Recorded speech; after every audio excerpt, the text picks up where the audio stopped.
they discussed the issue the first time we had a meeting with Jerome Verder, Sheikh Shaka, Fakon, and that of Waterspoon.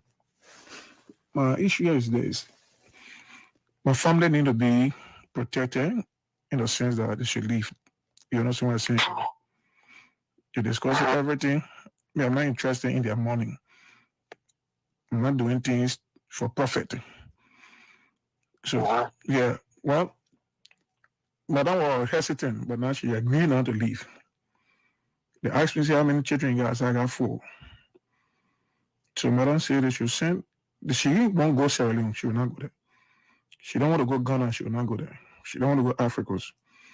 She don't want to go places where people know her and their information will leak out somewhere. So she want to go Nigeria. Nigeria, she there, and they promised to find a place in Nigeria that she can be there after my asylum or whatsoever thing they decide to do. They can get where to go. Yeah. They will agree upon everything. But now they want me to sign a resignation letter when my family stay there, and I'm not looking at it to be saved. I'm not looking at it to be saved. You know what we're talking about? Yeah, but they got to. The first thing they got to extract your family from the place first. You need to call them Africa and talk to them because Sheikh will get angry. I said, Sheikh, don't get angry when it comes to the madam business. You know, everybody, you yourself, Africa, your wife. We were getting angry with you. With me, oh my man, you know, we got. I'm saying this to you, right? We got our own family to that place. Nobody can try all this and what have you. So if you don't want to do it, the people won't help you. I say, Sheikh, the people and tell you, I know it isn't help, but I cannot raise my family left. So if you call me to go back and die with them, we'll die with them. We had to plan everything. So what if I can't change the plan? Say the people go Sierra Leone and say, I ain't Kenema. That one car will come for them and take them from that place and drive them to Sierra Leone. I will not do it. Shit. Yeah, they plan to rent a horse for me in Jersey. Or not a horse per se, but one way apartment, right? That I will be doing what you call it on a table, right? Until we can rent it. They will rent a place for 1 year or for 6 months. Be doing on a table stuff until the asylum can be pushing and I can get what I need to get and bring the family over. Good. Then the whole discussion changed. All of the things have not been established. Then you want me to sign resignation letter that you I know that they offer different things. I will cross check to the To some people, even beside the minute doing a resignation thing. Even you want to do that resignation when they play, they want to play that low. You can still get your people in America, brother. You can still wear on the call. You don't gotta expose nobody. Yeah, you can also rain out America and get your family all like I want to probably nothing to worry. You can find asylum kids, it will be cool for you. Nobody gotta give you asylum. Your second sit down and do it, my man. Don't worry, we gotta put it in your thought, they will help you. So if they can't, you're not satisfied. Once your instinct not leading you, you can't do anything you agree to do. Just leave it. But when fast do not come here. The idea don't go against the government, but once you met them, you never know. You just gotta be in the position that you can't come out here no more because you never know what happened down there. Maybe somebody may have taken picture or somebody may have extracted something. But at the same time, your conscience can serve you well if you didn't do anything with them. Because it gets, I will sign the paper. Tell them that you gotta reach a point where you gotta trust one another for it to work. So you go back again today. Tell them if they don't trust you, how will it work and you don't trust them? Yeah, if you got anybody that you trust in America, what's close to you, that your family, you can bring a person in. Yeah. You know America, I know you got some family member that who you trust, you can bring a person in. Yeah. Someone over there. Mission Federal coming yesterday, he said today about 10 o'clock. If he come here, he'll let me know. If he come here, we'll do the phone call. And they'll connect everyone on the phone call. Okay, sir. This case could happen behind the scenes. So I supported Joseph Parker, knowing that by 2023 he'll be tired. Okay. Knowing that 2023 he'll be tired, he could have a good heart, everything good, but the brain is going down. You're not holding the end, you're moving down the hill. This is nature. My father, right now, I buy him paper. Every day I gotta buy a paper. There's a man who bought me paper before. I'm buying paper now because the time has reached. So I thought the old man could be president in 2017 and run for this. And he himself said, he said, when you run for one term, he himself said it. I agree with him. 2023, no, I disagree. In my mind, he should rest, find somebody else. These things could happen behind the scenes. So I supported Joseph Boakai, knowing that by 2023 he'll be tired. Okay. Knowing that 2023 he'll be tired, he could have a good heart, everything good, but the brain is going down. You're not holding the end, you're moving down the hill. This is nature. My father, right now, I buy him paper. Every day I gotta buy a paper. There's a man who bought me paper before. Mm-hmm. I'm buying paper now because the time has reached. So I thought the old man could be president in 2017 and run for this. And he himself said it. He said, when you run for one term, he himself said it. I agree with him. 2023, no, I disagree.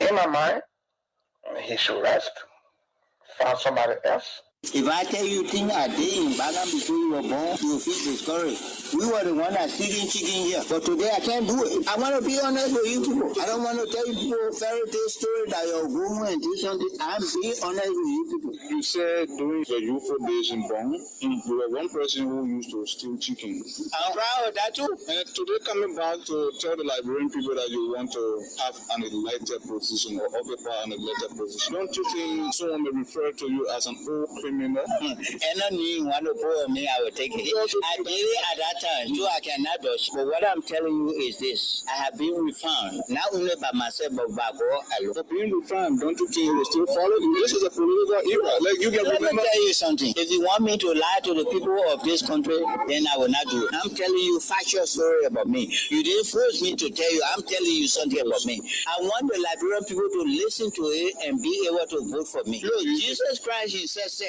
only the criminal will be able to preach the Bible and understand it better. Okay? Why do you think Jesus made that remark? Because he knew there would be criminal in the world. Look, if I go to steal chicken today, you'll put hanger on me and parade me in Bagan. Are you making this statement to get the vote of the young people who these days are called Zogos and Zogos? or to maybe seek forgiveness? Let me tell you, I'm making this statement to identify myself and where I come from, the struggle I went through, so you can build your life from there at younger generation and know there is hope in the future. I stole it with 2 phones and 60 US were in the way.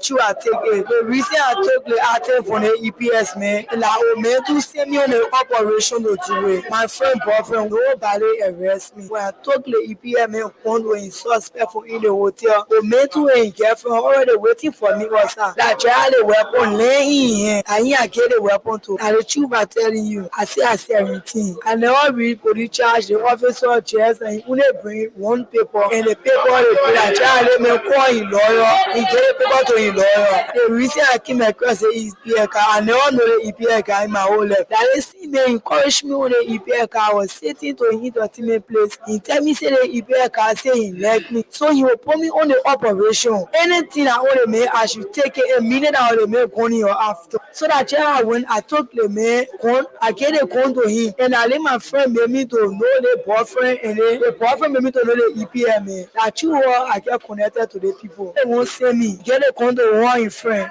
It's a motorbike cycle.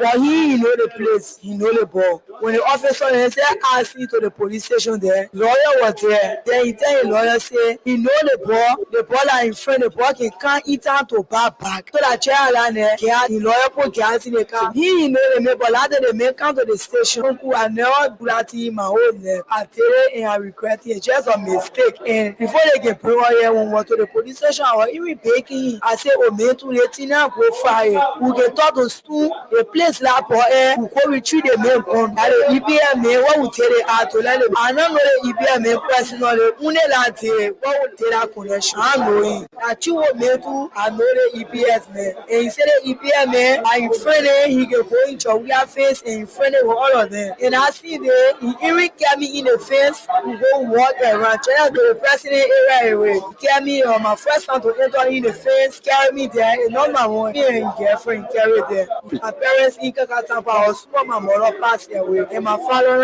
have here when he live in Pakopi our now my parents when they say they have our in Ghana that Ghana they go arrest but when they think have the president arrest me they EPM man there's friends to own us for me I never knew say they may friend with people on us that you Facebook that try they get me I go back road I always go back road or coming I see me transfer me to come back the reason I decided to escape is my friend boyfriend what they call but you are not one for Elan blow but if Elan blow if I in a bro I will call him he was not the one who pay my way but you are thinking like to say this Tunga will never see me or they come nobody will come to see me again and myself how I was thinking that the way I escape I go on outside like I will never come in to be fun. These things could happen behind the scenes. So I supported Joseph Parker, knowing that by 2023 he'll be tired. Okay.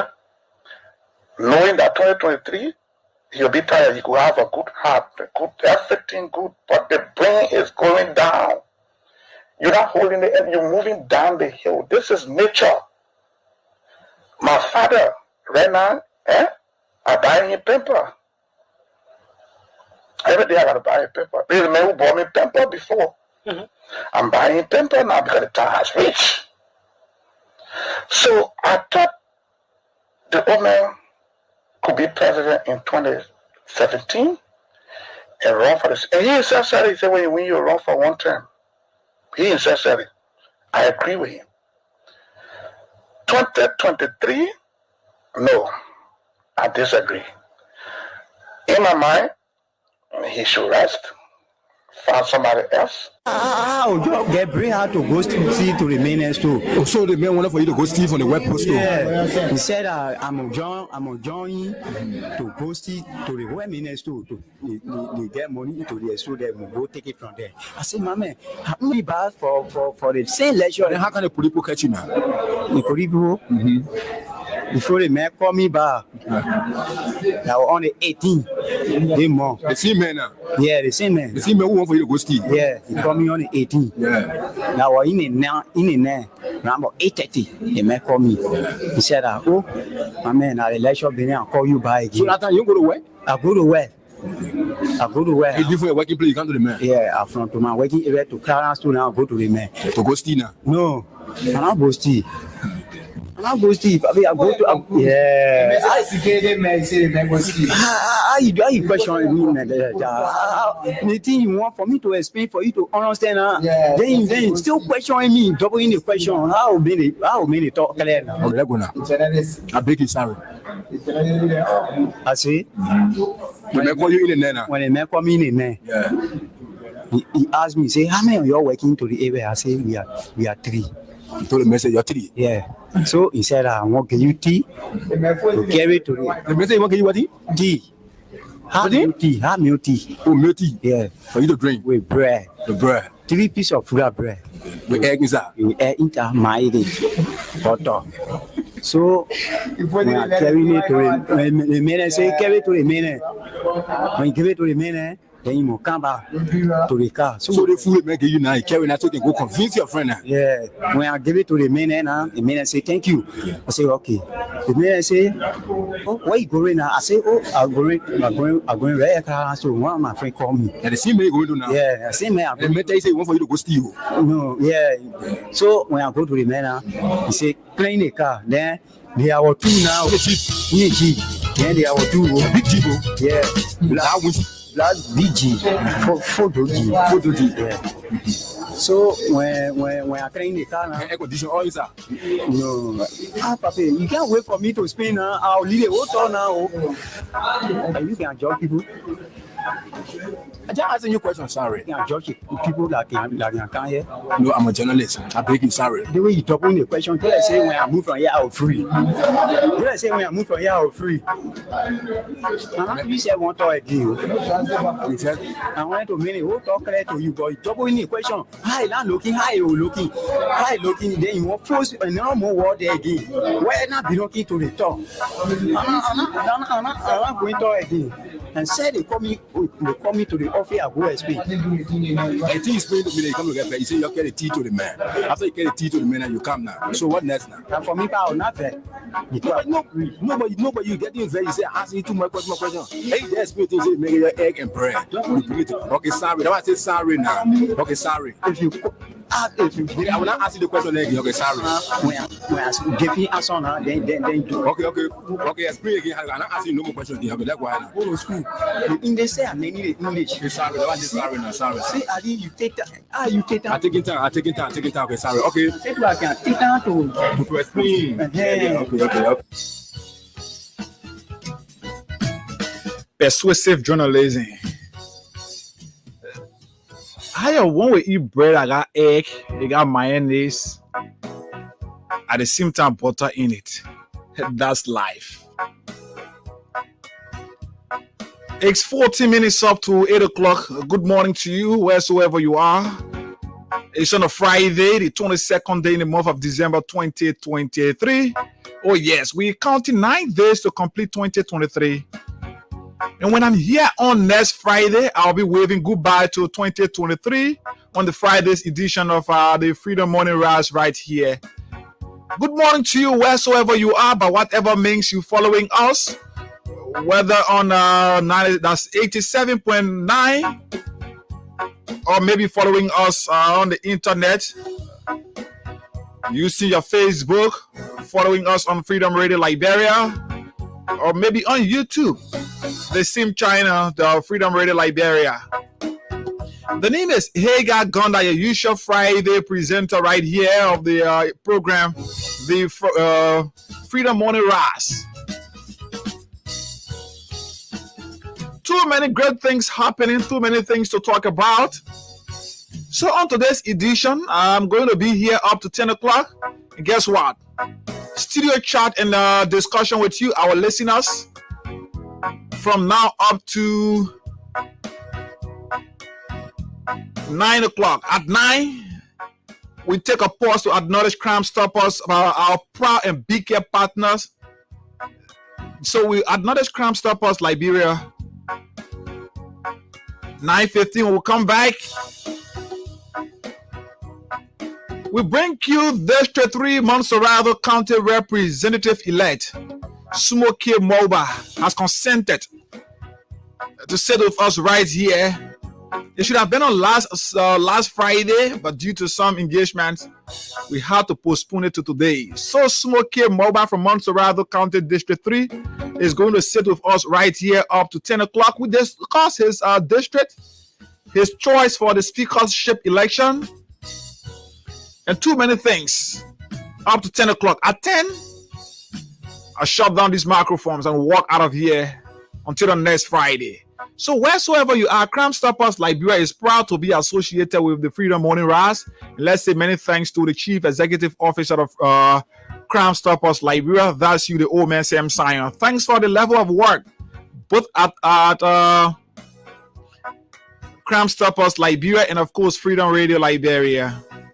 Let's take this break and acknowledge Crime Stoppers, and we'll come back. We dive into today's discussion right here on the program.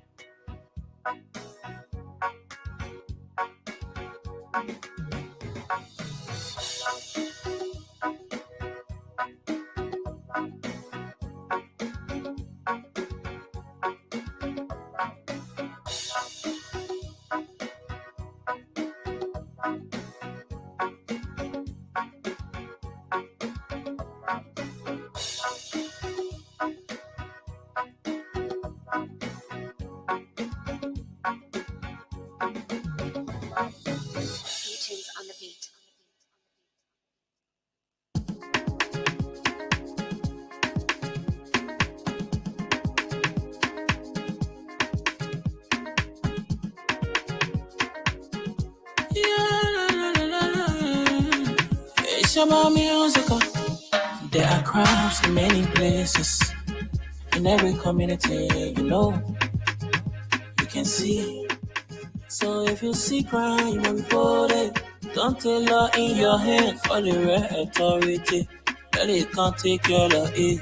Crime Stopper here for us, bringing safety to your door. Whether you rich or you poor, if you see a human target, you cheche. Do it for your safety. If you see it, don't keep it. You must part to report it. Crime Stopper, the people bringing safety to your door. Crime Stopper, stopping crime and making peace for them before. Crime Stopper, Liberia, from the center to interior. Crime Stopper, keeping us safe, they're stopping crimes for all of us. Crime Stopper, the people bringing safety to your door. Crime Stopper, stopping crime and making peace for them before. Crime Stopper, Liberia, from the center to interior. Crime Stopper, keeping us safe, they're stopping crimes for all of us. Crime Stopper Liberia is your community crime fighting partner. Don't take the law into your own hands. Remember, if you see a crime, report it. This is a message from your own self, Old Man Sam Cyan. Crime Stopper, the people bringing safety to your door. Crime Stopper, stopping crime and making peace for them before. Crime Stopper, Liberia, from the center to interior. Crime Stopper, keeping us safe, they're stopping crimes for all of us. Crime Stopper, the people bringing safety to your door. Crime Stopper, stopping crime and making peace for them before. Crime Stopper, Liberia, from the center to interior. Crime Stopper, keeping us safe, they're stopping crimes for all of us.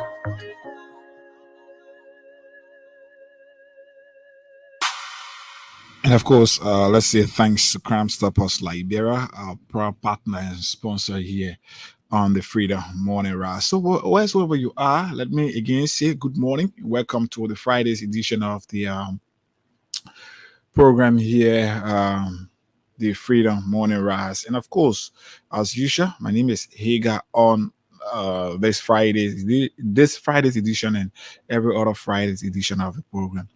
Too many things to talk about, too many good things happening, too many things. And I'm just reading from the New Republic newspaper here, and the headline story here is President Weah pardon former defense minister. Former defense minister Brandon J. Samukai. I see the picture of Brandon J. Samukai right here on the front page of this newspaper. That is so let me just get a gist of the story here for you so that you can know what it is before we can dive into why we are here this morning and what we have to discuss this morning. Oh wow, I'm open to that. Yeah. So wow. So yeah, I'm here this morning, and oh my goodness, you have to, God.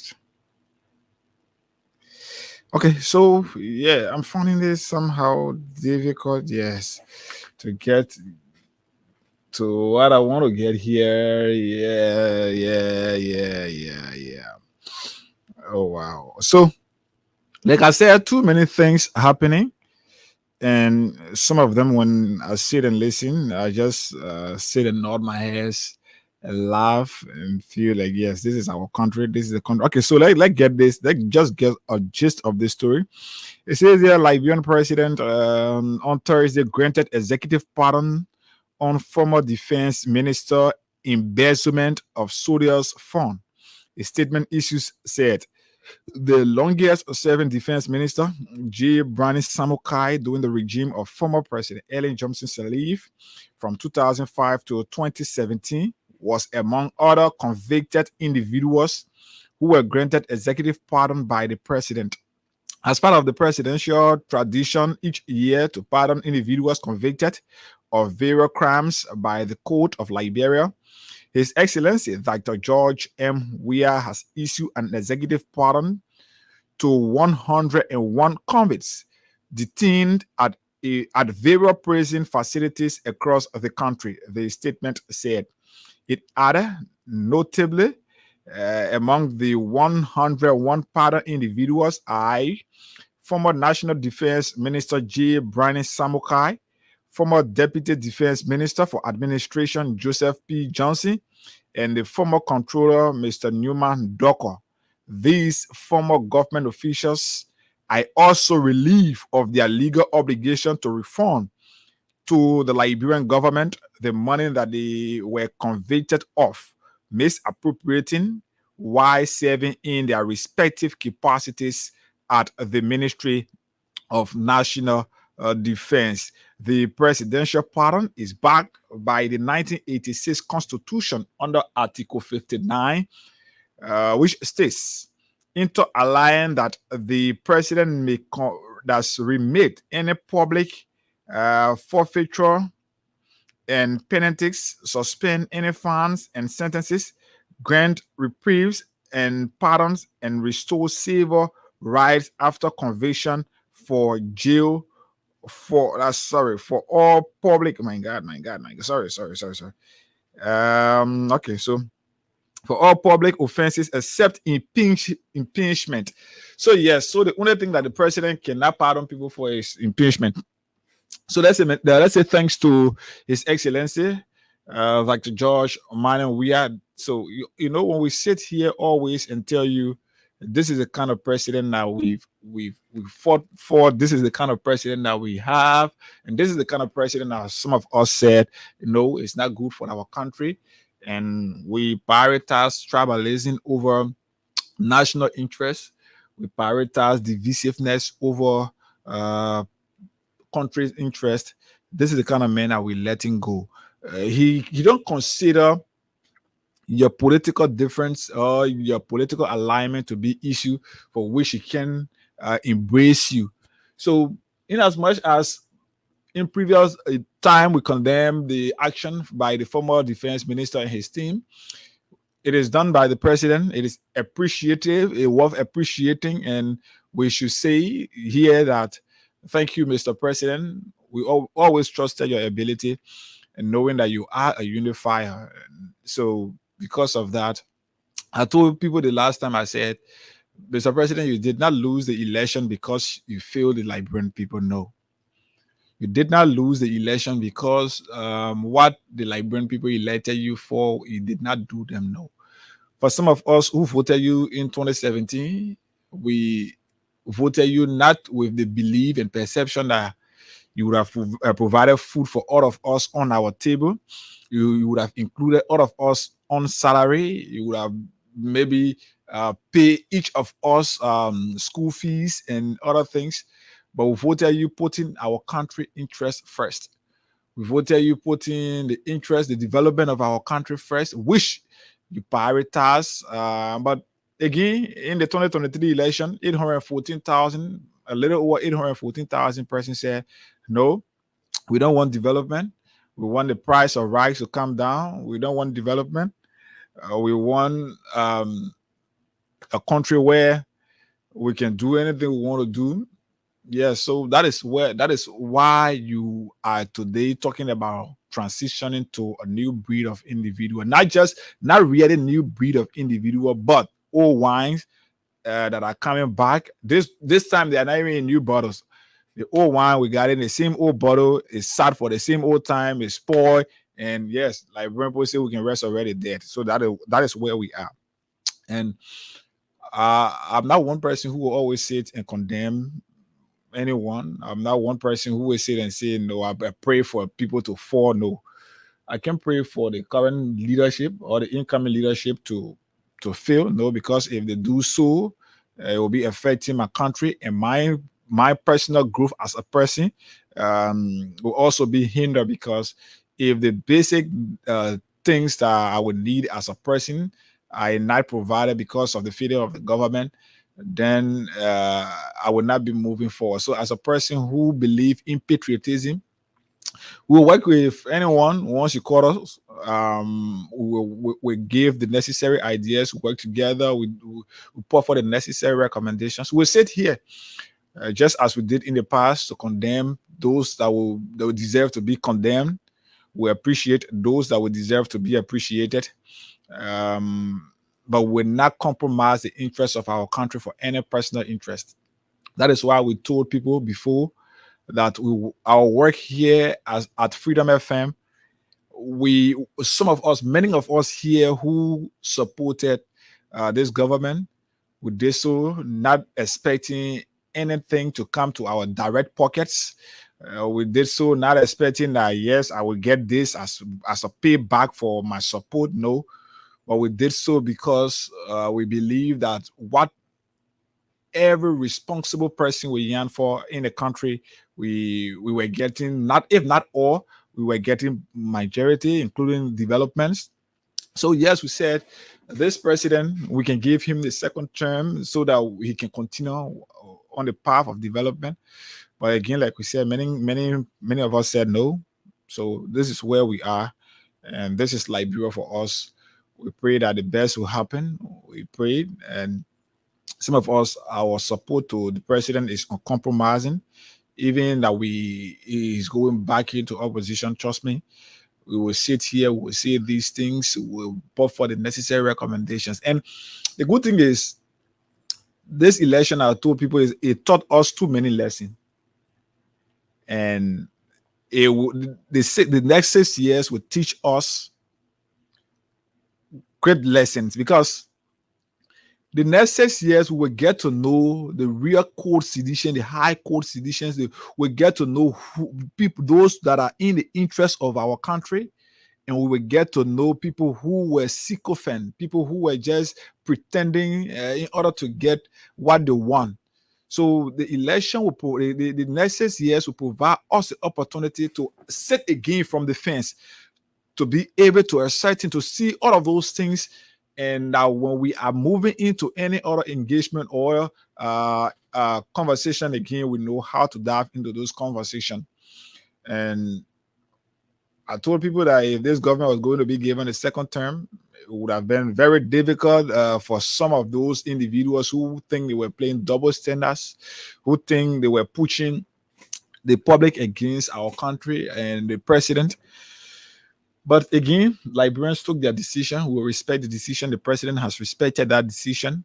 You know, for me, I pray. I know why. I just see them pray that January 22nd should just come and get done, because I'm one person who really think that the president deserves now to go and rest.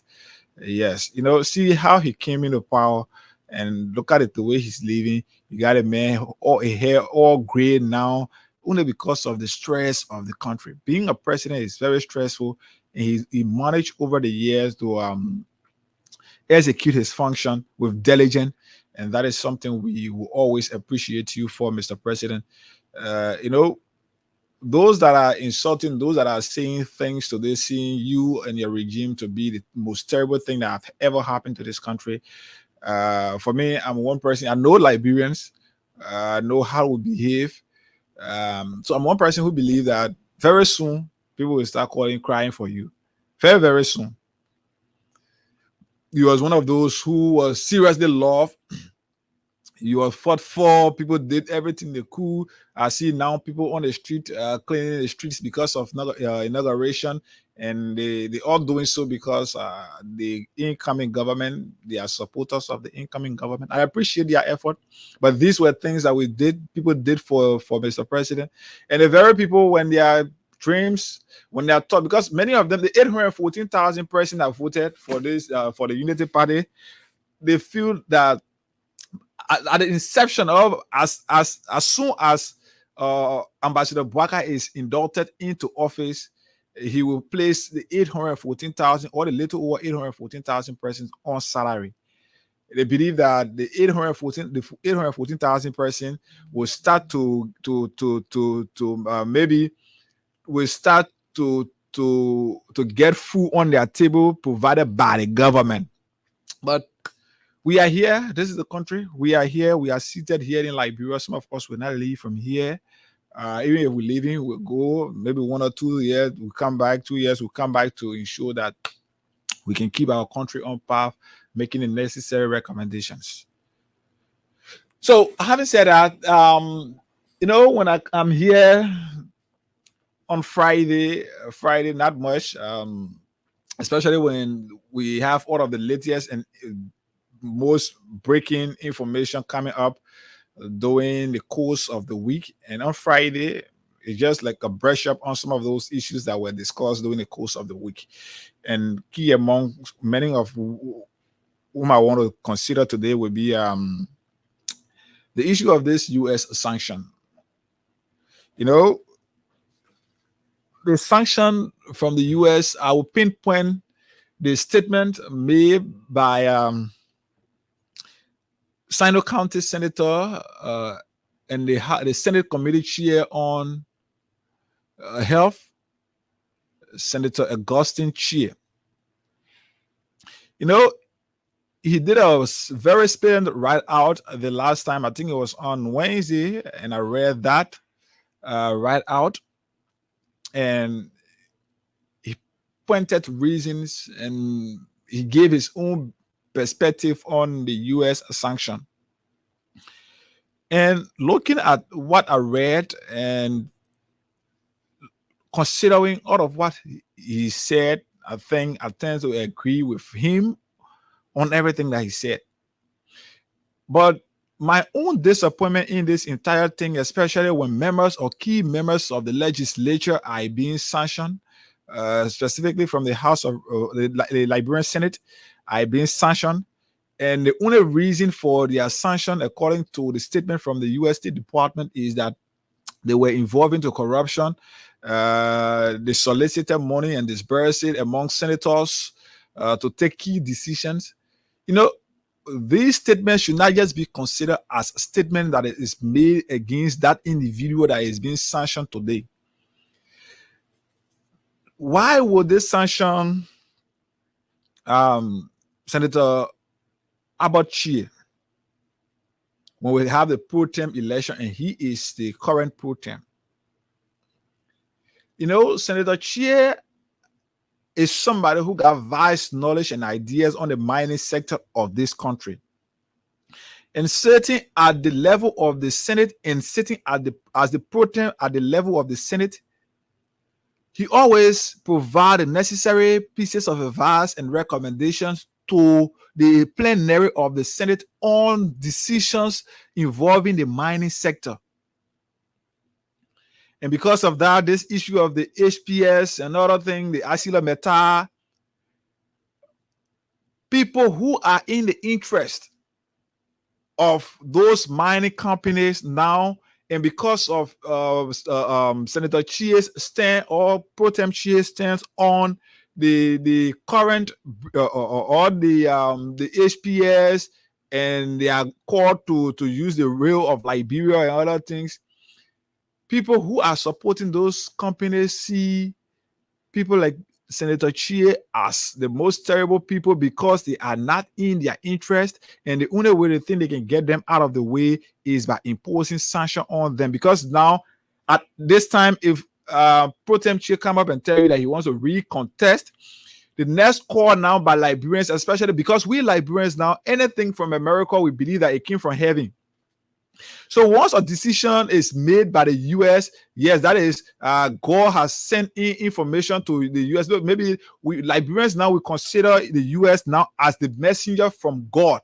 So once they take decision or they make statements against individuals in our country, then we believe that it is from God.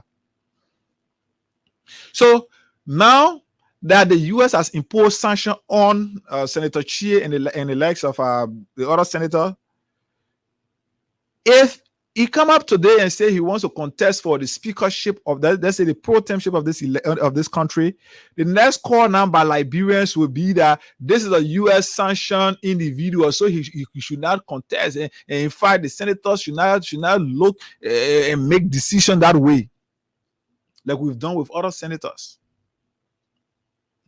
So it will hinder his quest to become pro tem of the Senate. And once he's out of the way, the people will start to support a person who they believe will be in their interest. That is why you see they are bringing today Senator Yomdi Kanga Lawrence. So they will push people who they believe are in their interest, because Senator Kanga Lawrence is a supporter of the incoming regime, and they have started to have some conversation behind the scene, and so they want to get this entire thing a regime or regime leadership. The speaker, the pro-tem, this it should be a regime leadership where decision will just smoothly pass. So I'm not one person, like I said the last time when I was discussing the issue of the speakership. I'm not one person who will want to politicize the decision of senators or lawmakers to elect pro tem or speaker.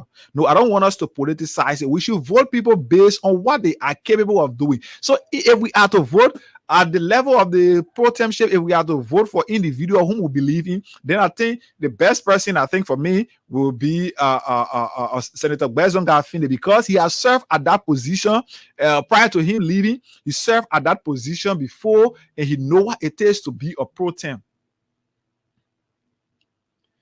But if we think that the sanction from the U.S. government has gone the way that, yes, because Senator Chie now will have doubt cloud on his character, and we now want to contest for the pro temship. The same with Senator Nukwe. These are people whom they believe are very strong in their arguments, and Senator Chie was sanctioned because of his stance against the U.S. government, against U.S. backed companies that are being backed by the U.S. And so because of that, they want to get him out of the way.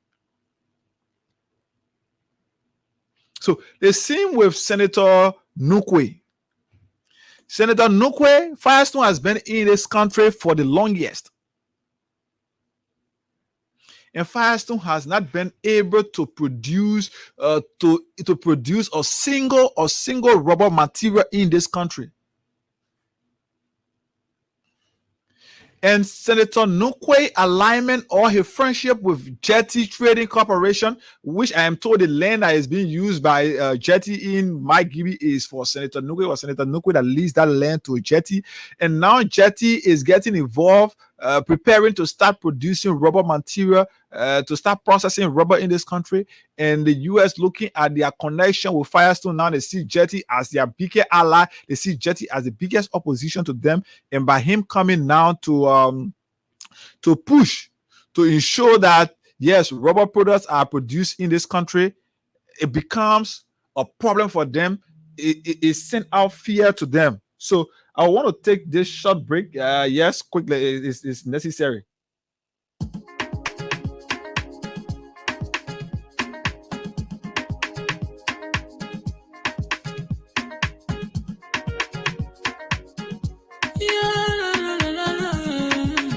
It's about music.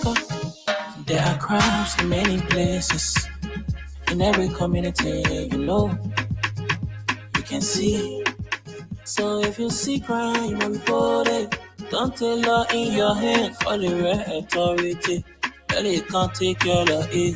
Crime Stopper here for us, bringing safety to your door. Whether you rich or you poor, if you see a human talking, I mean you cheche. Do it for your safety. If you see it, don't keep it. You must call to report it.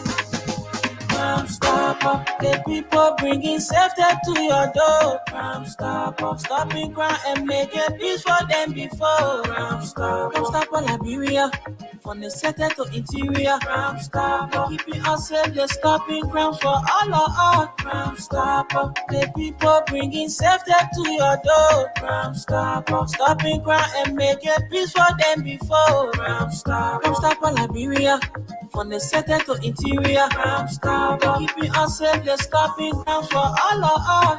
Crime Stopper Liberia is your community crime fighting partner. Don't take the law into your own hands. Remember, if you see a crime, report it. This is a message from your own self, Old Man Sam Sion.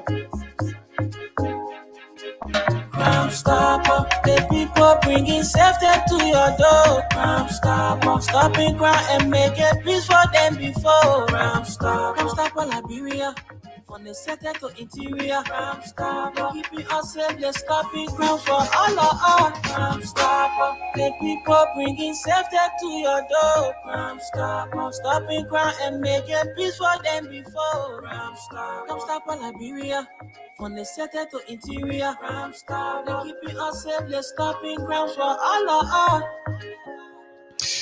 Yes, the break was necessary. Yes, sorry that we have to. So, because like we were saying, the issue of Senator Nukwe's own sanction got to do with his quest to provide more jobs for citizens in Margibi County by ensuring that Jetty have a space where they can start to process rubber material, and ensure that Margibians are given jobs.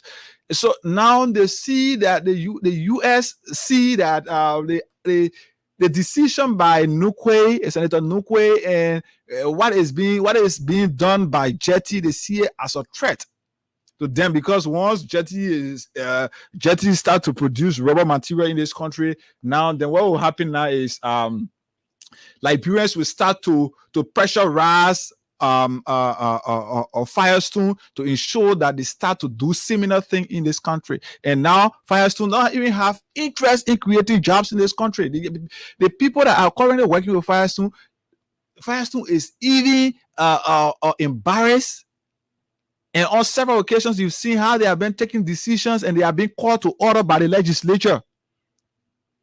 So it's up to Firestone today. They just want to dismiss every Liberian at that company and call in their own people. So these are reasons, these are things that you see the U.S. will sanction. The U.S. will only take decision not because of country's interest. The U.S. is saying that people are being sanctioned, or the U.S. is sanctioning people from this country for money laundering, for corruption.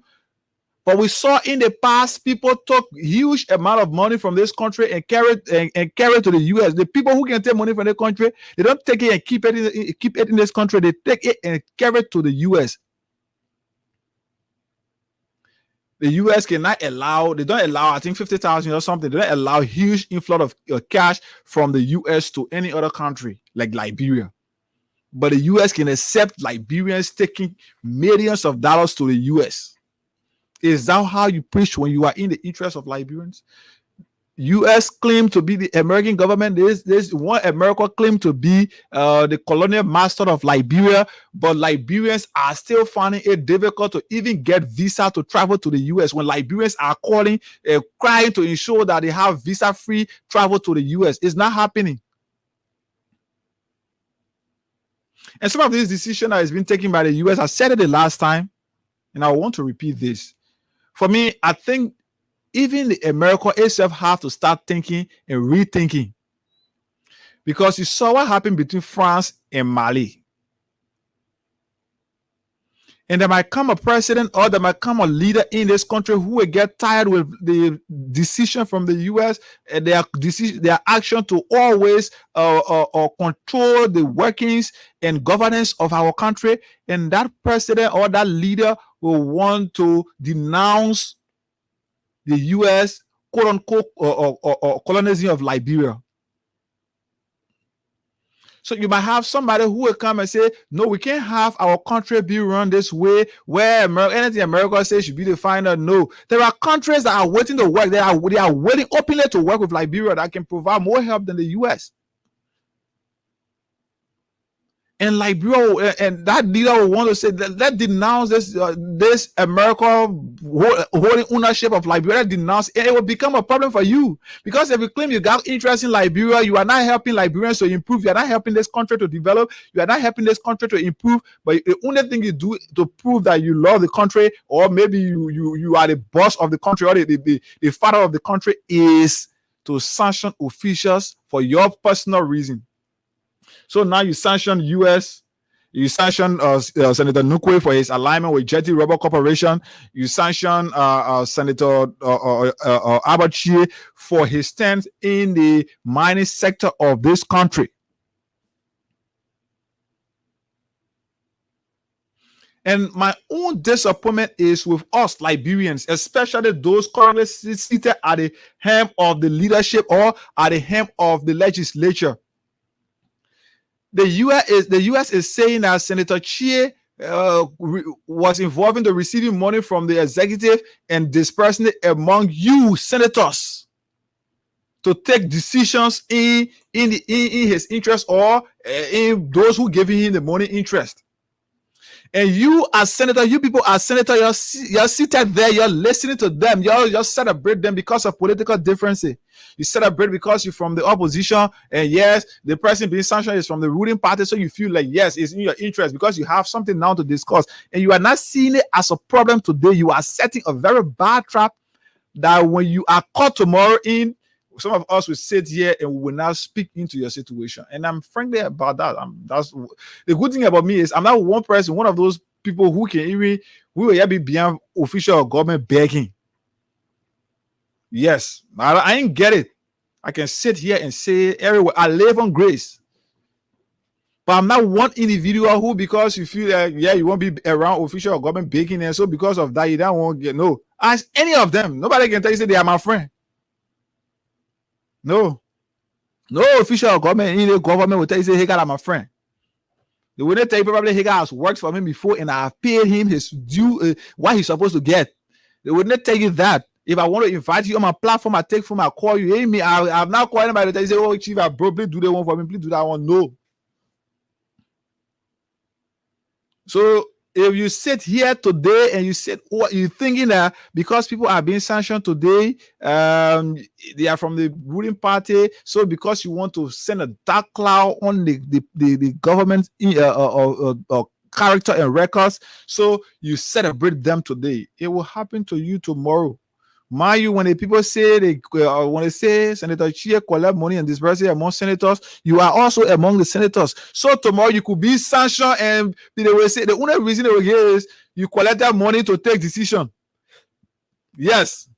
So now a Senator Chie who collected money to disperse it among you people, you are celebrating it because he's from the ruling party. But tomorrow it will be that your reason will be that you collected money to take decisions. So your decision you taking currently, the people will challenge it and they will say your decision was a cash-induced decision that you took. And it could be reason for their sanction. The U.S. has not come out to say, oh, they will not tell you say Hagar is a criminal. But they will not specify where they caught Hagar hands in the cookies jar. They will not specify, they will not give, or they will not even give one case study where they will say, oh, this person was caught stealing this, and this is the record. No, they will only say Hagar is a criminal, so Hagar is sanctioned from going to the U.S. Yes, then that is the blanket allegation, the levy against individuals, and yes, we run with it because it's in our interest, and we think that the people who are being sanctioned, yes, we want to do it. Oh yeah, the government, no. There is this popular saying that say the falling of the dry leaves is the warning to the young ones. When a tree is standing, you see the tree, the leaf are dropping. There are young ones that are coming up after that. And the young ones that are coming, they can be coming. They themselves will one day leave. So if you think today the people that are sanctioning, they are not in your political line, they are not in your political interest. So yes, it's okay. That's the best decision from the US. So if you think that is the case and you feel happy that is happening, you should also be careful because your own action tomorrow, your own the one that will take against you tomorrow will not be because you receive money, quote unquote, you receive money. So are we coming up as officials of government, or are we coming up as individuals to put our country's interest first, to say no, this thing that is being said by the government is a blanket allegation, is an allegation that is against not just the individual, but is against our country's interest. The reputation of our country is being tarnished out there to the outside world by this one America that all of us want to run to. Every day we want to go America. So other countries over there will see Liberia now as a country that is producing corrupt government officials, and now though the US don't have or credible, they don't have or they don't have evidence to these things, and why can't one? It's just good that when you do some of these things, man, so that we can get trust in the decision. So that all of us, we celebrate this US, we celebrate this one America. Yeah, we believe in this one America so dearly. When you say things, sometimes come up with evidence. But you just say because Hagar hates so dearly, he hate Dwarf Crusoe. So you say, Hagar said and allow you say negative things against Crusoe, and he celebrate it without even running.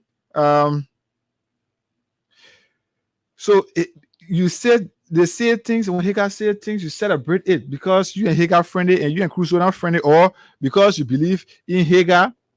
So anything Hagar tell you here today is true. So imagine I just come and sit on this platform and tell you, say Crusoe, sorry, but I said and say Crusoe is a criminal.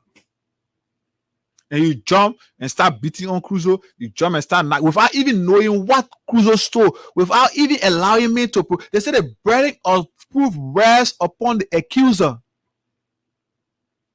So if you are saying that Hagar is a criminal, you should be able to provide or the records. You should be able to provide the proof to substantiate that Hagar is a criminal. So that even if because the people believe that yes, their decision, they say their decision cannot be questioned. Their decision, so what is that?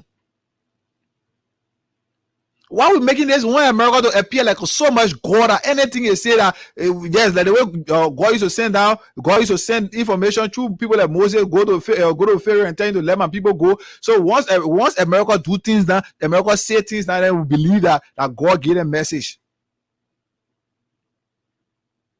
We are setting a very bad legacy for ourselves in this country that will continue to haunt us as people and will continue to suppress the growth and development of our country.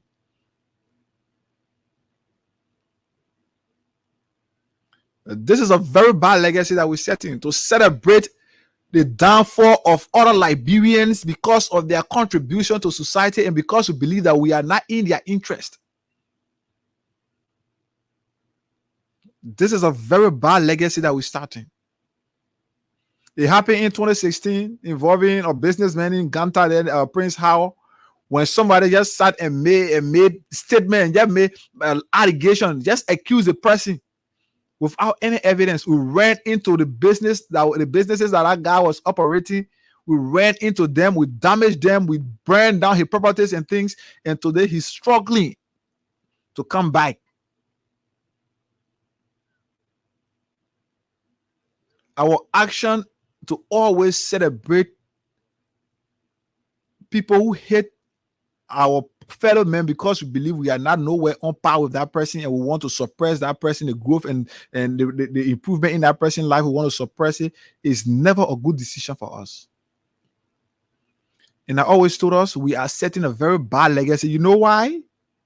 You are doing it today to somebody, you are doing it to Hagar. And Hagar got people after him. Hagar got people who supporting him. Hagar got people, he got children. My children will do it to you tomorrow because you did it to Hagar. And your children will want to do it to my children because they did it to you. So if we continue on that path, then where are we headed? Where are we going as people and as a country? Oh yes, we took decision because the person, I'm from this county and the person is from the county. Yeah, let my country produce president. Let my county produce president. Let my county produce vice president. That is why we took decisions. Whether the people that we were supporting or that we supported were tested and proven to be failed individuals who could not do anything for the country and who cannot still do anything for the country, we never care to know about that. But only because of that political, that tribal sentiment, that tribal connection, we sat and pushed people to them and forced them into power, forced them into leadership. And somebody will say, I never voted for this. I can't vote for WIA. I can't vote for the CDC because one of my friends who was supporting or who I were friendly, the person got job. When the CDC government won, they get a person job and the person writing big and I'm looking at that equal. So because of that, and I'm supporting WIA. It said because of what your friend is doing, because of your friend improvement, that you hate them, you hate the person who gave them job. So because one person, maybe my brother is so much jealous of my improvement, for example, then they start to look for a way to ensure that old man Samson is brought down. Because that old man Samson providing job for Hagar to get food to eat. Old man Samson providing job for Hagar to get money to put in your pocket. So saying Hagar is improving and Hagar, and I'm not looking at our own Hagar path again. So you don't even care to know the pride and dignity that it will bring to our family. So we should bring Hagar down. We don't care to know what it will do for Hagar. We don't care to know what it will do for our family. Whether our family name going, we should just bring Hagar down. So let look for where that old man Samson, let old man Samson not be able to provide job again for Hagar, not be able to pay Hagar again. So is that what we do? Once I'm supporting your interests, I am the best. When I'm supporting your interest, I can remember when some of us were at Truth FM, and because people still believe, for me, I think that institution is an independent institution. But some people believe that the station is supporting this party, that party. We were there. There were people who were celebrating us. Yeah, even the AB today, AB was the Truth FM. The very thing that AB saying today on Freedom that he's being insulted, AB said it on Truth FM before on several occasions. He was being celebrated, but at that time he was in their interest. The very people who were going on the internet today, oh no, he posts and being insulting. The very people celebrated him before for saying the same thing that he's saying today, for checkmating officials of government, for checkmating Liberians, for cautionizing us as Liberians to take decision not in our own interest but in the interest of our country. He did all of these things. He was celebrated. But today, AB is being insulted. AB has been threatened. And even Freedom FM here has been threatened. People sitting and saying, going at those days when individuals will sit on radio and insult. Who insulted here, man? Who really, when last you ever heard somebody on the station insulting somebody? Oh, when somebody say, oh man, Braga is old, a lie. You see, that's why somebody saw me one time. I want to people always, they too much gathering and let them go there because you go there so they can hear unnecessary things. And for me, as a person, the way I control myself, the way I brought myself up, the way my parents helped me to mold me today, I want person who now get patient for unnecessary arguments. So you leave and go at a gathering. People start to tell you, oh, AB that old man. AB that old man, but he did something and he said something. But I said, what AB said that you think was lie? If you sit and say AB lie, AB this, AB did this, what were some of those things that AB said that you think were lies? When we sat here and said Ambassador Braga was sick, that he was not capable, that Ambassador Braga health-wise, he's not strong to lead this country. When we sat here and said them, we were lying to you. They say lie that Ambassador Braga is sick. Are we lying when we sit here and say Ambassador Braga is sick?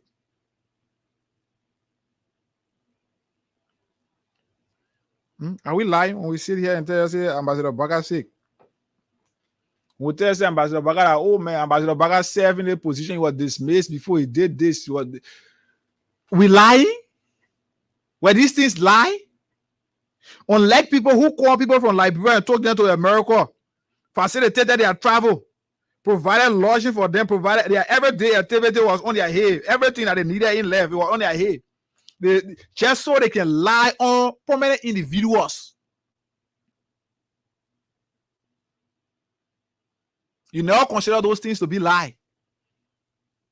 The information involving the thing involving the Moral City Police head, the chief, Akim. You listen to the voices that you heard. You listen to them. You recognize them. Did any of them come up to say no? What you the person that voice where is not my voice? No, nobody came up to say it. None of them reacted to that thing to say that voice that that I'm a voice. And in fact, at no time I've been involved with such a thing. They never said it. Some of them confirmed that it was their voice. They confirmed it, but Liberians said no. They are not lying. They are God. They are the sins. All that thing that they saying, the people are not lying. So if somebody tell me say, hey, I will facilitate your travel, hey, I can America, I will seek for asylum for you, I will give this, I will take your entire family from Liberia, just so you can lie and say AB is doing this to you, AB is doing this, AB has been involved into this. So, and I leave, I go. So all those things are discussed with the people over there, I don't lie. But for AB to sit here and say Ambassador Baka is sick, so that where the line is, when it is clear, it's proven beyond all reasonable doubt that Ambassador Baka is sick. No, that will not make sense. That will not lie. The ones that come with clear evidence, they don't make sense. But the ones that come with fake evidence, because you know, the representative elect in District 9 in Nimba County, Ta said something prior to the runoff election. He said this election is between a group of qualified and well-educated criminals who will steal the millions and defend it with fake documents. So this is where we are now.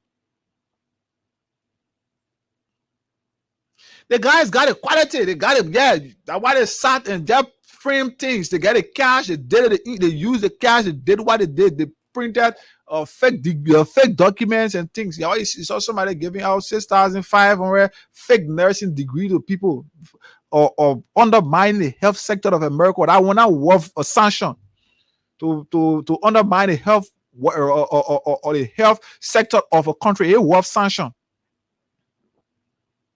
But for somebody to say no, the company, for somebody to say, oh, the person can't work here so that competition can be in the business. No, that person is worth sanction because the person trying to provide job for Liberians is worth sanction. But when somebody give out 6,500 jobs, they worth sanction. No, you still allow the person to sit and lie. Quote unquote, the maximum sentence, no, you reduce it to minimum sentence. That will not important. That will not threatening to your country. The one that involve your country is not important to you, but the one that involve Liberia, because that way you can get all your daily meals, so that the one that involve Liberia, the one that important to you.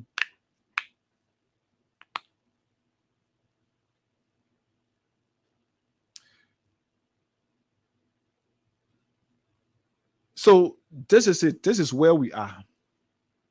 This is our country. We're building a system that is terrible for us. You see, Liberians today will take dice from their street, their house, and go and party, go and see red light. Every night, the MCC, the PCC, they are there cleaning red lights. But before the next day, go there and see. Liberians will take the dice from their homes and carry on the road, they carry on the street, they put it right on the road. And they will say that government responsibility to clean it. And because I am from the opposition, I celebrate that. Because it will spoil the name of the government. But we now know that we're setting trap for ourselves. Because every opposition is a potential or ruling party.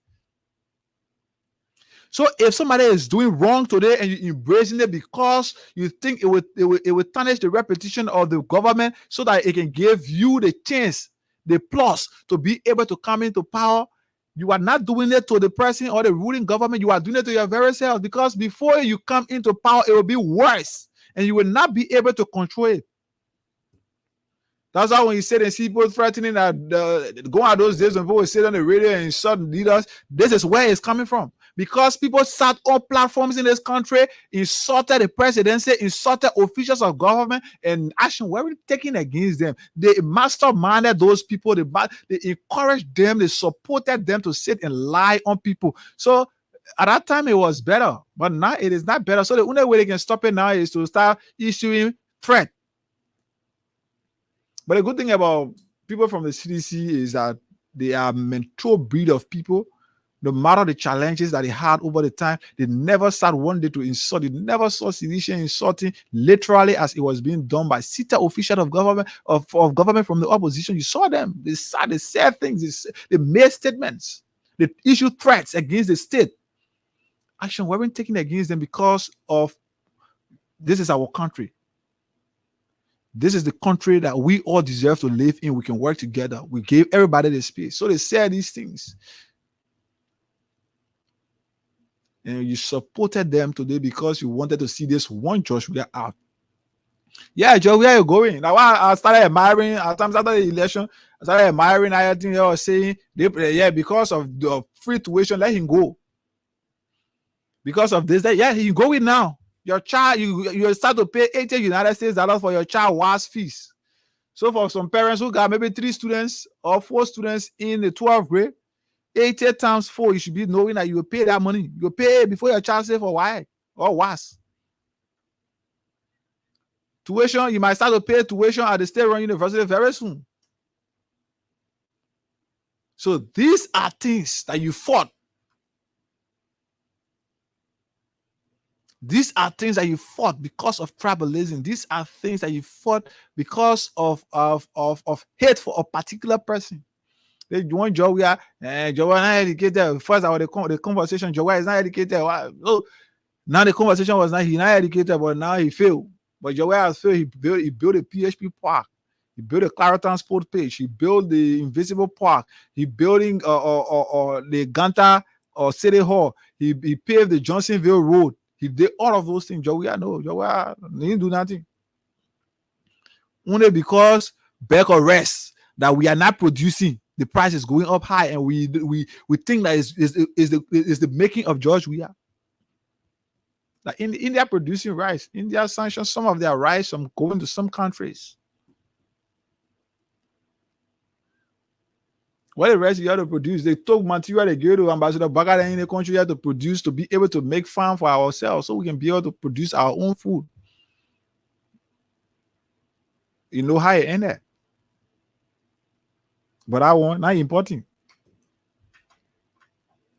So I will stop at this point, and yes, because I'm sure we got our next our guest coming up very soon. So I will stop here and take your calls on 0776 104 104 0776 104 104 0886 500 104 ID numbers that you can call on here and be live on this edition of the program right here, the Freedom Morning Rise. My name is Higa. I'm here. Good morning. You're live. Go ahead. Your name and from where you join us. Mm-hmm. You say calling from where? Please walk away from my monitor, Chief. Yes, sir. Go ahead. What I can say here is see, we Liberians, us, we are just ungrateful to other people. But I think really many of us are focus because George has done his best. The agriculture business that they're talking about. Liberia have come, the government have come and gone. And here now, I believe if this government was to stay into power, all these people see that it's a threat to them. Because Liberia soon, by next year or so, Liberia will start producing their own food or rice on the market. Liberia producing rice on the market. Because they have machines in some countries and other things. Everything was okay. The agriculture ministry had done all these things. So they just came into this Facebook to see the glory of this man, for what he is expected to have. So you can say, hey, we don't want it. Yeah, we don't want it. No. Already, he already started before. But they are giving the people equipment to create rice. All of that cassava, this and that. Wow, your line is coming. So let's pick this call from this. And morning. Good morning. Good morning, you're live. Go ahead. Yeah, good morning, good morning to the people following the broadcast. My name is Mr. From Cali. I call for my rehab resident. Go ahead, man. Let me appreciate you for the talking point this morning. Like our senator that we voted on our party, I encourage everyone not to vote or senator who will waste power on our police insertion, but to vote someone who will represent the people at the Liberia Senate and represent the country at large. And so those that paying people to station officials, you don't just let the person we are redeemed. Because your time will come, when anything that you saw, you reach out to for you and your family, and thank you for the opportunity that was set in the travel Muslims and let me appreciate the justice system. Following the justice will be served. Thank you for affording me the opportunity this morning. Thank you, Rosetta. Let's pick this call from this end. Good morning. You're live. Go ahead. Yes. Yeah. Okay. Walk away from your monitor, please. No, you can't do me like this, Chief. My ear, yeah, I beg you. Hello. What? Good morning, Baba. Morning, Chief. Your name and from where you join us? My name is Wilson. I'm calling from Puri Academy. Wilson, go ahead. You know, one thing I noticed in this country, people like making the bad news and negative news, especially propaganda, the negative ones. Mm-hmm. When they say something, somebody who is negative one, people like to listen to it very highly. Mm-hmm. But we forgot to look at the reality. The truth. When we say open border is not well, it's not good out there. But they will see going to hospital. So where is the lie now? So they just to represent to believe in the lie and the truth. That's how Liberia looking at it. They just have nothing else for fear and jealousy. Thank you very much. Thank you so kindly for your participation. This caller, morning. Oh wow. Good morning. Good morning. Good morning. Yes, good morning. Good morning. You live. Go ahead. Yeah, I'm Isaac. I'm from Zamado calling for Kangastan. Isaac from Kangastan. Go ahead, my brother. Yes, thank you for the discussion this morning. And I just want to address this sanction issue. Mm-hmm. The sanction issue seems to be like an allegation because the people from the U.S. Embassy towards their position on the sanction issue should bring a fear to all government officials. That is to say, you can be censured at any time without evidence. The way the U.S. feel about you, they can sanction you. And also to the legislature in the House, especially the Senate level. One of them put is being accused of bribery. There are two of them. Senator Nukwe and the Protein. Yes. So the person there is being accused of dishing out bribes to them. Mm-hmm. And some of them have spoken pertaining it here. Some of them have spoken pertaining it. But the majority of them have not spoken. They are not taking a side that this has not happened here, and they are quiet about it. And knowing further well that this thing will not hold one person. Mm-hmm. As they go on, the new government is coming to place. They will not hold one person. So they all have to be careful and do the right thing. Thank you very much. Thank you, Isaac. Thank you so kindly. I appreciate it. Let's pick this call from here. Morning. Yes, morning, You're live. Go ahead. Your name and from where you join us. Okay, thank you, brother. My name is Rob Lewis, and I'm calling from Great Kisma County this morning, so especially Gaula District. Go ahead from Gaula. Okay. Last night I listened to AB. July said that some judges were broken down, crying in tears when the defendant came against the people that killed. Why are they crying? When they themselves they don't get it against poor people. They wear their coat and be happy because it's one of their own. She never knew that she's a priest and she's a former justice minister. She doesn't do what she did. She forgot to know that she killed somebody. Why are they getting that? Because they come against one of their own. She killed. They killed her family. They killed somebody on her daughter. So they were very big and possible for what they did. Thank you for putting me aside. Thank you so kindly. And we will be having very shortly the representative from District 3, Montserrado, Honorable Smokey Moba, is somewhere around. So, good morning. You're live. Yeah, I'm Olivia calling from 50 Street here, guys. Olivia, go ahead, man. Everything that you said this morning, that's the fact. We the Liberian people, we just hate one another. We just want to see each other downfall.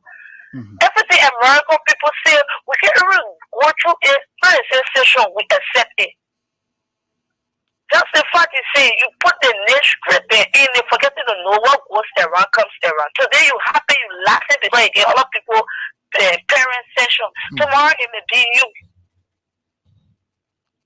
Wow, Liberia, what we get couple our sisters, I don't even know what to say. That's the fact. I start there for today that the truth in talk, nothing but the truth. You hit the nail straight to the point. Thank you, man. Thank you. Okay, sorry. I had to. Yeah, let's speak this one. Morning. Yeah, good morning, Hugo. Yeah, morning, Chief. Yeah, I'm Adam Fofana calling from the Borough. Go ahead, my brother, from District 4. My brother, all the discussion last night, we listened to it, even the congressman, I mean, the man who running as president, you know, I just want to elaborate on two things. He said all that he could say that people knew that America's interest, always when you're trying to do something, they will continue to suppress you. Look at what they're talking about there, some of the nuclear, because of that jetty rubber company. Look at what they're talking about because stopping those guys from those kind of evil deeds they're talking about. They don't say America come to the corner because there is an interest. Then one man, they call Freeman, talking about the people have been rich once they say he calls himself lawyer, the people have been rich, millions of dollars. Let me say, he's just talking, I'm not in like group, but I know that what's going on. All American interest when somebody trying to stop them, concerned about that company that they will get behind you, they will go after you say happy year and happy all what they want. He said, we here with this, we know about what happened in Africa. We just will know, but when God help me again to be, leader in America, we try to, reset all this. Look at that growth program. You talk about visa. People taking money, and they say that is complete corruption. People bringing their money here about knowledge. That is corruption. And people are not doing things because of their interest. And also about the former chief justice. Why are people crying for? You guys know what all going on here crying because you're convinced about a lot of things. So you're trying to say justice is only for the poor, for rich. My brother, thank you, man. We discuss, we hear all those things that are going on. We know that the session, the boho inside, and we know that it will not even dictate with the physician and what will continue to support what best for like bro. Thank you very much. God bless you. Thank you so kindly. Let's speak this one. Morning. You live. Go ahead, Chief. Thank you very much. I'm Joseph Yusuf. I'm calling from Japan Freeway Drive. Okay. Thank you for your talking point, my son. Thank you very much. No, America is not good to Liberia. From time immemorial, trouble died from out of that very stress. People died from out of that very stress. Taylor today is in a hate because Taylor killed and killed people in Liberia. They are not concerned about the people that they killed or that he killed, but they needed their own share. They wanted their own share from Taylor, and Taylor did not give his own share or give them their own share.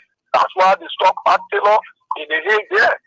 Now, the next thing here again is they don't want Liberia to improve. So I thank God that for this George Weah regime, this revelation is coming out. It's coming out and showing to the Liberian people this is what they've been doing from time immemorial. The reason why Tottenham stayed on in power for was Tottenham was destined to their tomb. Go to America now, the artificial mountain that is being built there from out of Liberia. The iron ore that is all from here. The artificial mountain is being built there. It's in America there. They are eating it small and progressing. Their unborn generation are progressing. Will progress from out of that iron ore. So that is their constant attitude towards this nation. They don't want anything to be improved. So I thank you this morning, and I also thank God that God is revealing their wrong and their evil doing, or their wrong attitude towards the country. God will continue to reveal, God will continue to reveal these things, even to the entire world and to the other Liberian people that are supporting them. Thank you this morning for your talking point. Thank you so kindly. Let's call our morning. Morning. You live. Go ahead. Okay, I'm calling from Lower Bronx County, Portland. Okay, the topic is on a discussion, and I appreciate that. We applaud you for the topic. I believe that the country is unequal. The fact with me is that the quarter just made measures to and trouble. If you can recall, for April 14th, the court of Bagamavi then October dancing, they brought all the stars to train the king, and then they went against Tobo. Today, this is the country. Tobo came about to build a nation. But again, though they were nowhere from somewhere into someone, they went, they small trouble. They were government leader for the party. So it means discussing the one war president. And now, officials of government back then, credible people, they have been living today to extend the country to the higher extent, or kill others, ignorant, told them to use CNJ where the man military people they say they carry them for corruption charges. So I know a military of charging people for corruption. So all of those things you look at it, those things are all instinct. But we for they have to transform the country for self-interest, sentiments. And to have the country transform, you will have to deal with your own more daddy or even your children before the next generation can have a better outcome. Excluding that, you don't have anything. So they don't watch to see the other government, their task of performance, and they can portray the aspect of corruption. Thank you. Thank you so kindly. This caller, morning. Good morning, sir. Yeah, you live. Yeah, I'm wondering about you work on the country way. Go ahead. Yeah, you know, it's good to be to the point. You see, America, if somebody carry on a bribe, the person that get a bribe and the person that receive a bribe, they do it in commit crime. So why would they only hold someone to it and the president and the lawmaker, the senator, on allegation that the whole bribe, then who is that person that gave the bribe that they cannot bring out? So if they cannot bring out the person that gave the bribe, so they themselves are the one that gave the bribe. So they don't want to be implicated, but because their action is demonic, their action is evil, that is why they couldn't hold Liberians. You as a bigger nation, we are a small nation and we are a sovereign state. How will you just keep doing something because we are not in the interest of you? We are in our own interest, but because we are not in your interest, you want to want a marginal loss because of your action. So we think that America should see us as a sovereign state. Then if they want to help us, for example, look at the Japanese, Japan.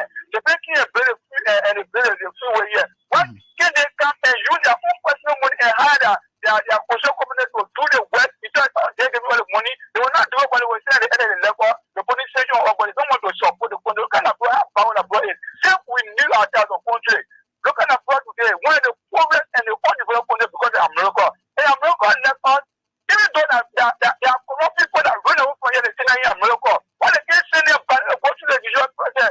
But instead, when they because when they do your favor, even when you steal millions of money, the every program should there, she's a corrupt individual. Rather than that, when they can't send them back, but when they become when they hate you, they want to say with them, then they want to keep you, and they keep you down because they don't like you. So why America to desist? If they let us, then they can't give it up, let them provide job, and show them police station, that will not help us. If you have a God bless you. Thank you so kindly.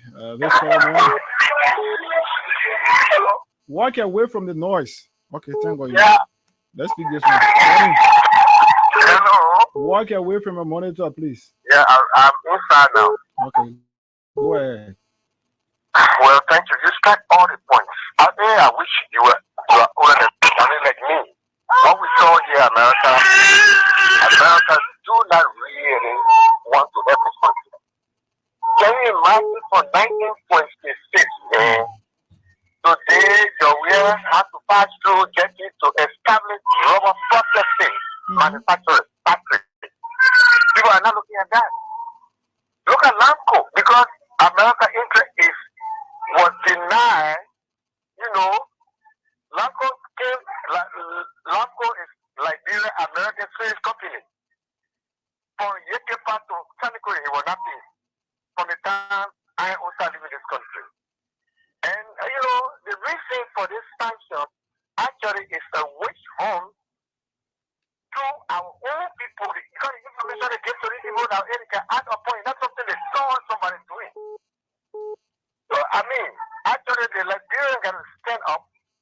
I worked with Firestone way back, 1976. Firestone said, I got it so on way. I can always talk it over reading. 76,000 got all the money. And they have profit over profit. They were improving their profit. So they got that year, 1976, they had CRP program. That essence,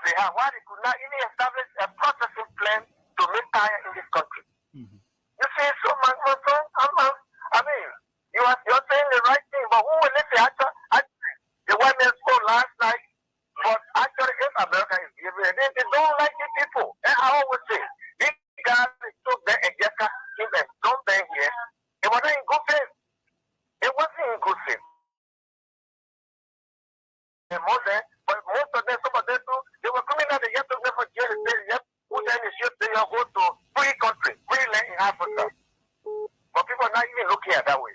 And the corruption, the foundation of corruption in this country, I can always say, compare it, because I might be exaggerate. I say the foundation is so solid that we need about 10,000 electrical jackhammer to destroy it. Other than that, nothing. Liberia is just in that. People who come in, which one of them millionaire to say, I will credit Liberia, will do everything with my own, I will know why my people will be there. Look at, right now, President-elect in America, advocating, people who will give, we don't have money, we have money on the ground, in the field. What about all of them who advocating right now to come back? Are the same people that were here, are they coming to correct their mistake? The mistake they made from the 12 years, and when it comes to correct it now, because we have started, we are right now under the leadership, we are getting steel plane, steel manufacturing now in Lanco. So I mean, it really can be a high number of some of our very good. But you have to care your point high about this American nation that affecting like direct people talking about rule. One rule, but at this time. Thank you very much. Thank you so kind. We can pick a few more, maybe three calls, and another Crime Stoppers Liberia right here before we pick our guest. Morning. Good morning, my brother. You live. Go ahead. My name is Jay Henry now. I'm calling from Fennel. Okay. Yeah, you see, I just want to ask a question. Even though you are not part of that law-making bureau, the lawyer, I want to know whether Senator Nukwe, even though the session is on him, whether he can run. Run as speaker? That's a pro tem? Yes. Yeah, he can run as pro tem, but I'm sure he will not want to go, because the thing is the U.S. decision can cover Liberia, because they said, yeah, so he can't. Yeah, but for me, I think it is prudent enough that he run, and I know that the support from the opposition is already backing up, right? Yeah. I don't want you to back up. Oh, it has a back up. Actually, it will really help my feeling. I need to see give somebody for me. Now, let's come to the American issue. You see, America and Liberia is like Goliath and that of David. America have been doing the thing for a long time. You know the story about Goliath. You come and say, if you call yourself man, come, you send me a man, I will fight me. Everybody needs to be afraid of him. Down to the great men of God at the time. But there was a boy called David that came, the Liberia. America continued to embarrass Liberia. When he would know that our forefathers have given us the story and we are already being reading about American wickedness, if they continue with Liberia, they will actually be disgraced, and that disgrace is coming gradually. Two, Georgia is not just somebody that can play with and just go free. You can honor mine, you can do SYC, but God gets ready to actually deal with you for Georgia, but again, because America will be disgracing this place here. I think he said something I really admire. Where are those senators in the house there that they are actually suppressing their police, that they cannot speak out? They know the truth. They are not speaking out. What are they afraid of? Are they afraid that they cannot go to America, or when they say anything, they will listen to them? Let me tell you something. To my young brother, or Ochi and the rest of the guys, I don't just like this session, but I don't just like American business. So they want. Even if you ask me, the time was small, you ask me, say, I want to go to somebody in the country, but not America. I don't know where that story just came from. I don't just like that business. Americans are just, look at the story that the woman had just explained. It very happy when you get back to somewhere selling California. Lango was small, used to be talking people when it goes to way. On Picapa Mission, Bon County, I was there. We used to be talking human beings and those asking their animals. Now they never pay that particular error from that, you get back to that place. Up to now, or they just have to kind of pay that error. Now, one of the things that actually make them angry. And if they will not stay strong as Liberians to fight against America, let me tell you, we can fight against America. America, the one Joseph Boga doing now, you know how to do that. But he's afraid because he feels that they don't have the capacity to actually end suppress America. What Nukwe did and Georgia did for them Jetty to do such a thing in this country, about the president said, President Chancellor, because the president is a former president, he's the president. The man said that if you want to take our remote for a year, I can still remember that voice in my ear. If you want to take our remote for a year, you should say, I'll pay our remote costs, our remote slipper, and meaning that you were telling them to have their company here, built here, to face our remote teachers and things. But they knew that this law having nothing but sharp idea, trying to back the Liberians, because majority of us, we are just, perplexed, educated food. get majority. How everyone of us now. And friend and press, I mean, I remember so much. So that said, if you don't do this, this one will do. You look at Omega. He went and he took that Omega down. People they're speeding also. You know what I'm saying? These are kids that the man was trying to go against at the end of the day. Some of the speed like represent because the man bro war. Who can escape American jail? The Americans who can escape that jail? It's not escape jail. Thank you. So at the end of the day, Jacqueline said that say you brought me back to get my own people and get back to come to back to you. Thank you. Thank you. Let's leave it at that. Sorry, we can't pick any calls any longer. Sorry. For those of you who try but could not make your way through, sorry. I hope you can do so the next time. And we have with us here already the representative elect from District 3, Montserrado County, now Honorable Representative elect Sumoke Moba. But let's go for Crime Stoppers Liberia. We'll come back. We cross over to the representative elect here to discuss his district, the county, and the country at large.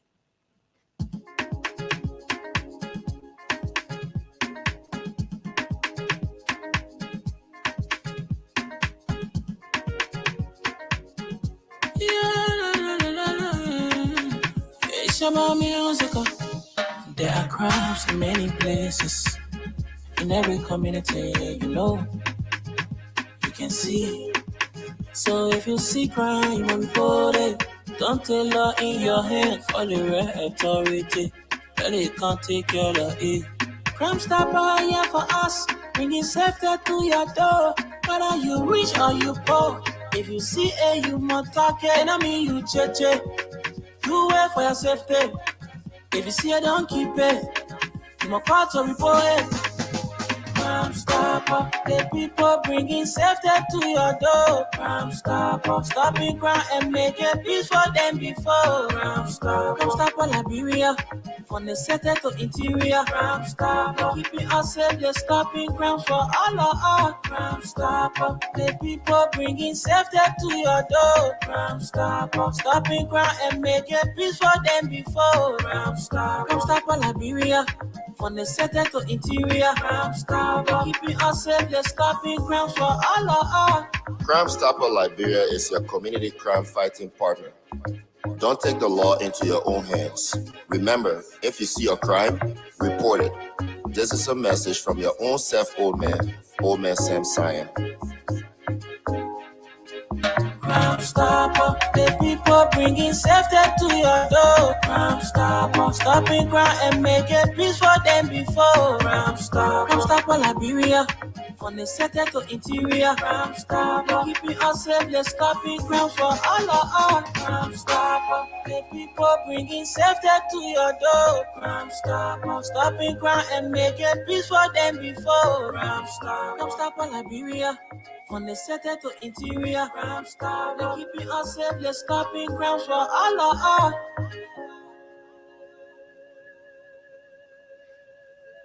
Crime Stoppers Liberia is proud to be associated with Freedom Morning Rise right here. The Friday edition. Today is the 22nd day, the second to the last Friday in 2023. Imagine the last time I can remember we were sitting the church there jubilating and lying to ourselves, so we're lying to God that we'll do this, we'll do that. But that is it. We are here. The good thing about it is we conducted a peaceful election in our country where the president graciously, the incumbent graciously accepted defeat to allow our country to move on a path of development, for which we are always grateful to him and God Almighty for the knowledge and wisdom given to him.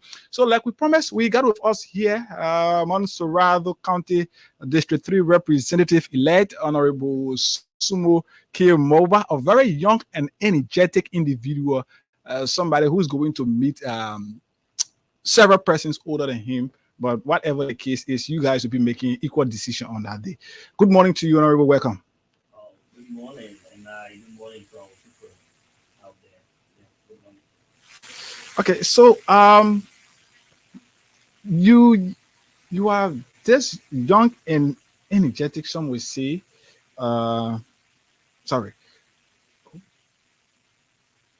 So yes, sorry, we're getting something set up here, so I had to. Yeah, so how is your district first? And the election is gone, but you still appear anyway. You're supposed to be happy because you are the winner. So how is the district? Oh, District 3 is fabulous. Our people are doing quite well, and we are all looking up to the inauguration program, and hopefully it will be in our number.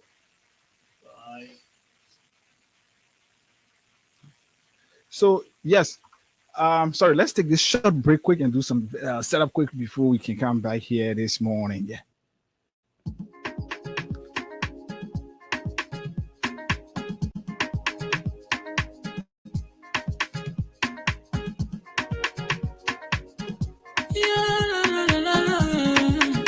It's about music. There are crimes in many places, in every community, you can see. So if you see crime, report it. Don't take law in your hands for the right authority. That it can't take care of it. Crime stop by. Oh yes. Sorry, we have to take that break. Yes. So yeah, we're pushing towards the January inauguration, but the matter of fact is you are going to be inducted into office, or you are supposed to be inducted into office, because you guys will be the one that will be making, that will be conducting the program on that day. So how prepared are you, young and energetic you are? How prepared are you to take on the leadership of District 3 Montserrado County? all right, I think we did our preparation a long time ago, where we had to go to school to learn, and I just by learning, where we were able to at least get 2 masters. So as it relates to public policy, we are not like a novice. I think we are expert, and with the idea we will be carrying on board, and with the number of young guys I'm seeing at the 55th, I think Liberia will be pushing somewhere. I live a border between your district and District 2, but all along throughout the campaign activities, I did not really hear about Honorable Sumo Moba in the district. Though I hear, but it was a bit little that I heard about a person who was vying for the entire district leadership. How did this plan work out? What were the preparation? What were some of those things that you use that make today that you are a representative? Because in terms of publicity, no, I did not hear much from your end, but now we're talking about a strange name being the head of the district. I think I'm not a strange name. I was born in district number 3. I like any other aspirant or those that contest. The thing is that for District 3, where we were born, we always live with our people, and our mind have been set to do those things our people need and they want. So what we did was to make sure we balance development with what we have desired, because sometimes you may do all of the development without desire for our people what they want. Definitely you will not get the number you want. But what we did, we have some people would tell you like, oh look, I need school fees. Some would tell you, look, I need to go to hospital. So we call that's the desire part of our people. Then you have to align it with development. If you cannot align it with development, then definitely for District 3, you cannot win District 3. So in order to align it with development, what we did from the development end, I was to build a school. We also doing the Polytechnic, and we also What's the name of the school? Moti International School System. Moti, oh, okay. Moti. Yeah. So Moti have incorporated roughly about 128 the year before. And now we just added additional that took us to 250 students. So we cross boundary. We also have a TVET program for our women, mother sisters, where we have 1,500 students. So we cross boundary, and we did bridges, we did road, and we will not stop there. As you see, presently in the district, we are doing a cleanup campaign, and not just cleanup campaign. We are designing our street.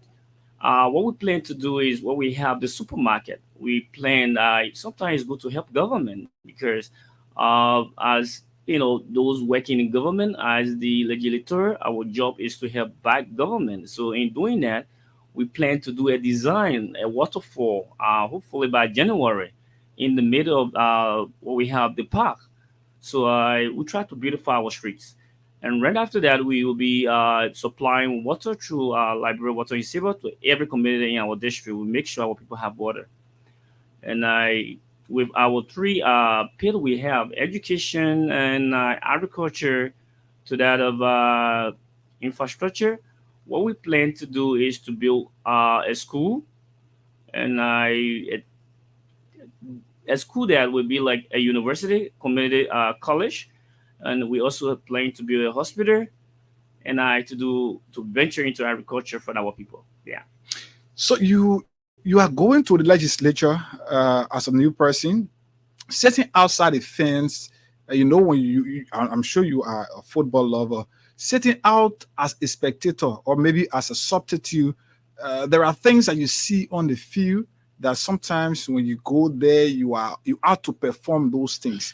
Now, you going to the legislature where you are going to be making decisions along with 72 other persons. What is your expectation? What mind are you thinking? First, let's establish, how do you think the legislature work that you are putting into? They actually carry the responsibility of that branch of government, and we have three branches that want to have to like checkmate the others. And with that, the main cut of the thing is about making those law. We talk about making law, and we also look at oversight to that representation. And I think one of those things that we ought to do is to make sure that those laws, those bills that were formulated, should be people driven and not pocket driven. So our mentality is quite different from how people see it. We are going there to represent our people. We are there to represent our constituents. And I will make sure to do things in line with our people.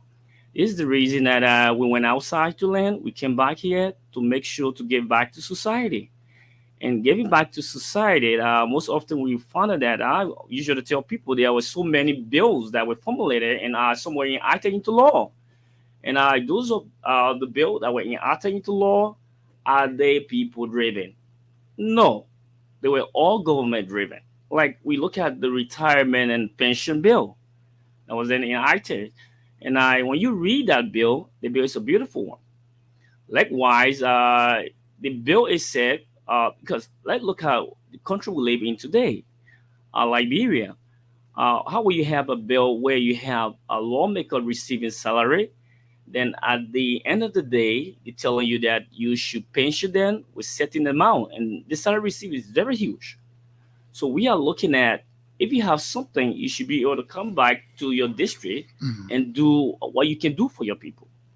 So our focus is that there are so many of them. Like we also look at the one that have to do with the quote unquote the drugs bill that I feel that we need to do something small in it, because amendment. Yeah, we need to do an amendment. I will not talk about repealing the bill, but I think we need to amend the bill, because when you talk about the drugs non-billable drugs bill, it's a beautiful one. Key things that we look at. I will look at the tracking aspect of the bill, because when you talk about drugs, they make mention of rehabilitating our young people. They make mention of threatening our border. They make mention of people who will be guilty. They should be penalized. That's beautiful. But how can you get the drugs for society? This can only happen if you track. Like take for instance, during the COVID time, we had people with COVID. To track these people and quarantine them, we had to go there to do testing. We tested them, even during the Ebola. So why can we introduce drug testing for all public employees? For all public sector employees.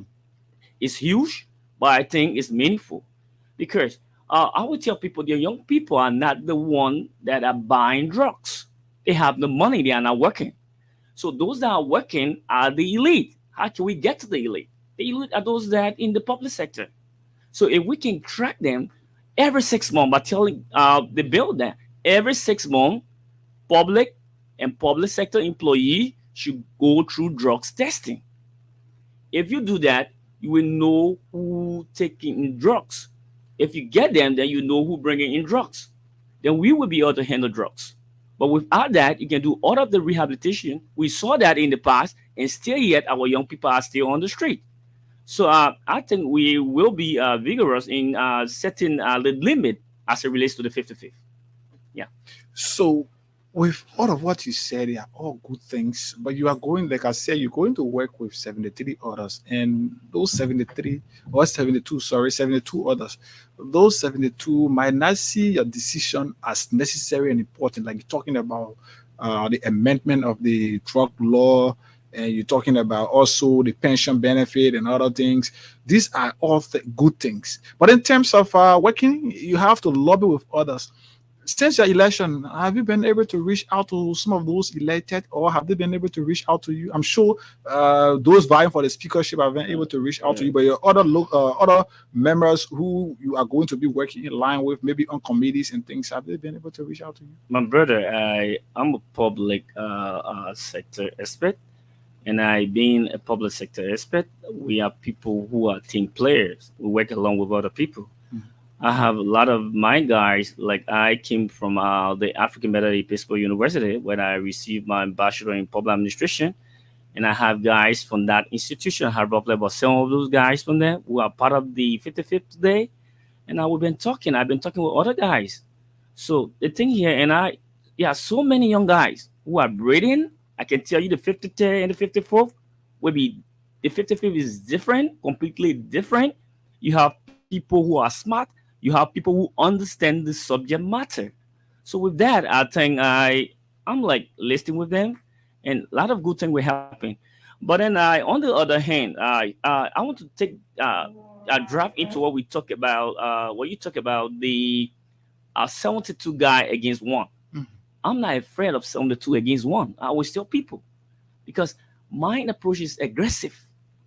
But at that level now, you have every decision that will be taken based on vote, and you have to get majority to turn.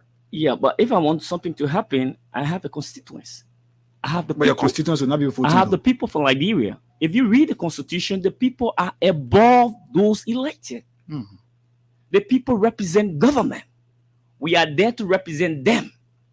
So if I can use the people in your constitution, if you can put 10,000 names together,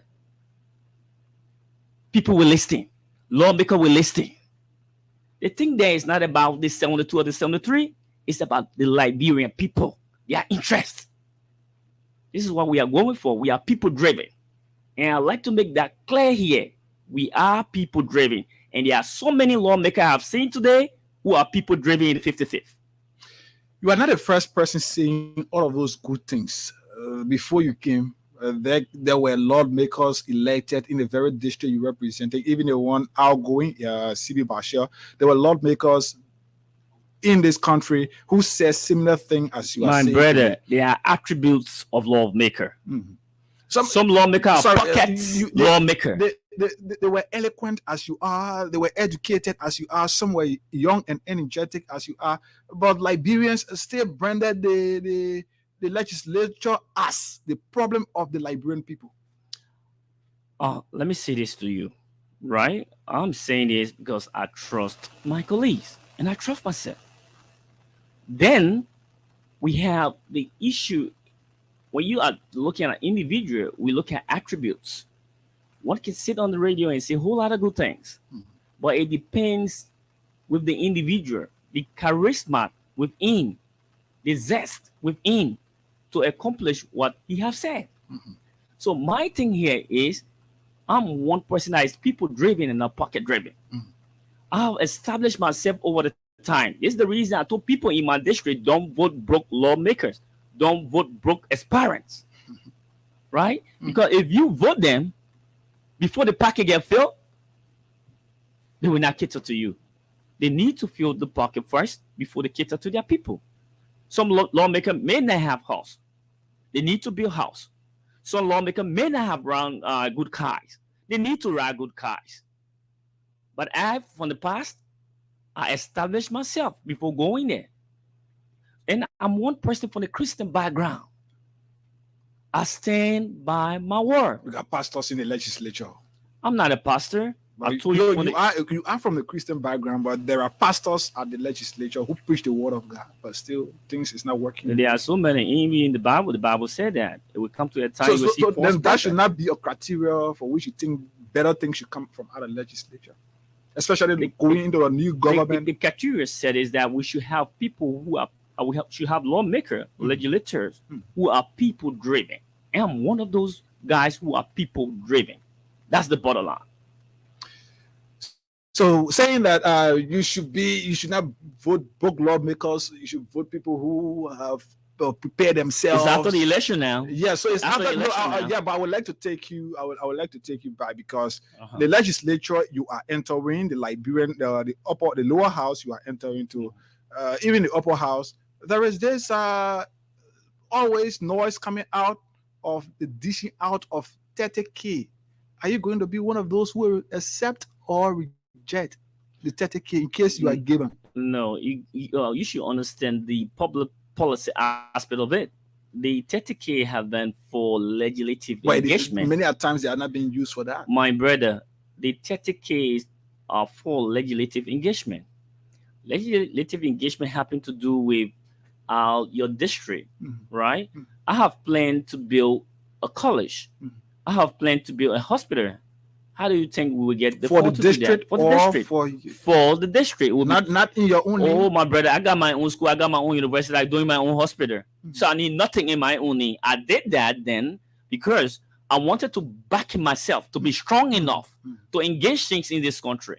So I'm here now doing it for my district. Everything about me will be my district. Yeah, which is a good thing. Yeah. So now that you've prepared yourself before going to where you are going in the legislature now you are prepared, man. You get money. You are a young guy. I'm ready to show you need all of those things because you can get what you can afford, what you want for yourself. You're right. Are you going to be one of those who will be supporting the call for the reduction in the salaries of lawmakers and officials of government? Let me see this. Sometimes, one upon a time was like you or behind the microphone, and I sitting on the fence. You may not know what is happening in the fence. So most often when I was sitting on the fence, I thought like it was an easy ride.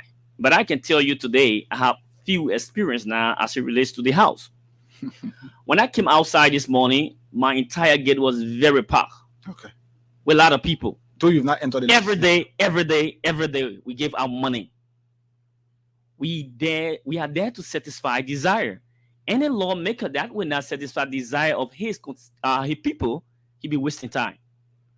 So as part of the satisfaction of the desire, you think it goes down to you dishing out money to them every day or making the necessary policy that are needed? I told you from the beginning, we're going to do like development. We align development to that of desire.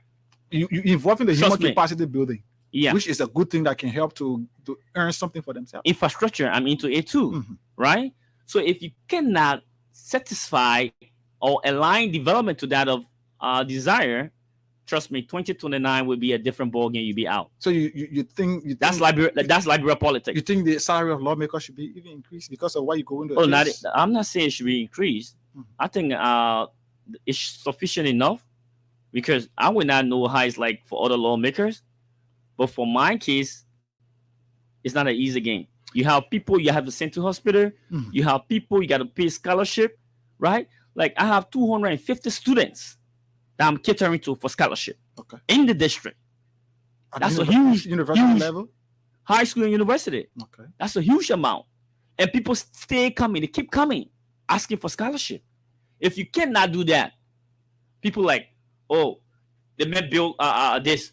I got no interest in it. My interest is that my daughter should go to school.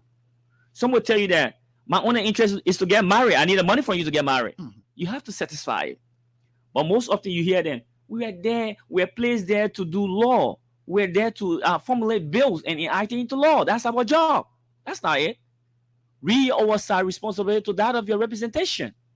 You are representing your people, and you make sure if you are representing your people, you take care of their welfare. Including the provision of food on their table, you think?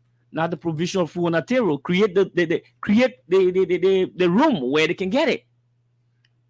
So if a lady happens to come, like I received a guy who came in and said, look, Oh, I need this money to do this. I said, you're too young. You need to work. Can I give you a job? He said, yes. And I offer him a job at my company. Okay. It makes sense. You are satisfying that desire. And based upon that one person, hopefully you can get 2 to 3. Like during the election, I sent roughly about 28% to hospital. Wow. And you know what happened? They were all out there pushing for me. And today I'm there. I'm there for them because I'm people driven and not pocket driven. It's quite a good thing. Yes, sitting listening to you. I must admit to you that I'm liking your style, and it's good that it's before you enter the legislature. So beginning now up to 2029, I'm going to be one of those tracking every step that you are. And the good thing is I'm assigned at the legislature, just so you know. So I'm going to be tracking so many of you guys, all of your activities at the legislature, your decisions. I'm going to be one person who will be marking you down and bringing you so that we can, because these are things that we look forward to. Your decisions, your statements and things here, yes, they are in the interest of the people. But my interest now would be with the implementation aspect. So talking about education, we saw the government of Liberia under His Excellency President George Weah, whom he supported during the November 14 runoff election. 2 things on education. 1, the free tuition policy at state-run university across this country. And 2, the free tuition or the free WASP policy, the free WASP policy. And now there is fear that it's going to be abolished. How do you consider that?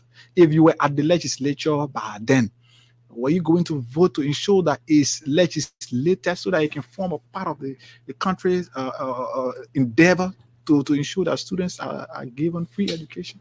I'm one of those young men that I try to avoid rumors because I'm a kinsman of the elected president. I'm from Lo-Fi County. Okay. And I'm not there to denigrate his leadership. Sure. I should be there to support him, become a nephew to him. And I think the main thing here, we may have our differences. And the thing here is this: I trust President Boakai, and I'm sure he will deliver. I'm sure that nothing as it relates to the free tuition policy will be changed. But I feel that we need to like a bit play with it. Because let's look at the university level free tuition policy. What is the benefit? What's the impact? I'm one young person. I always say that.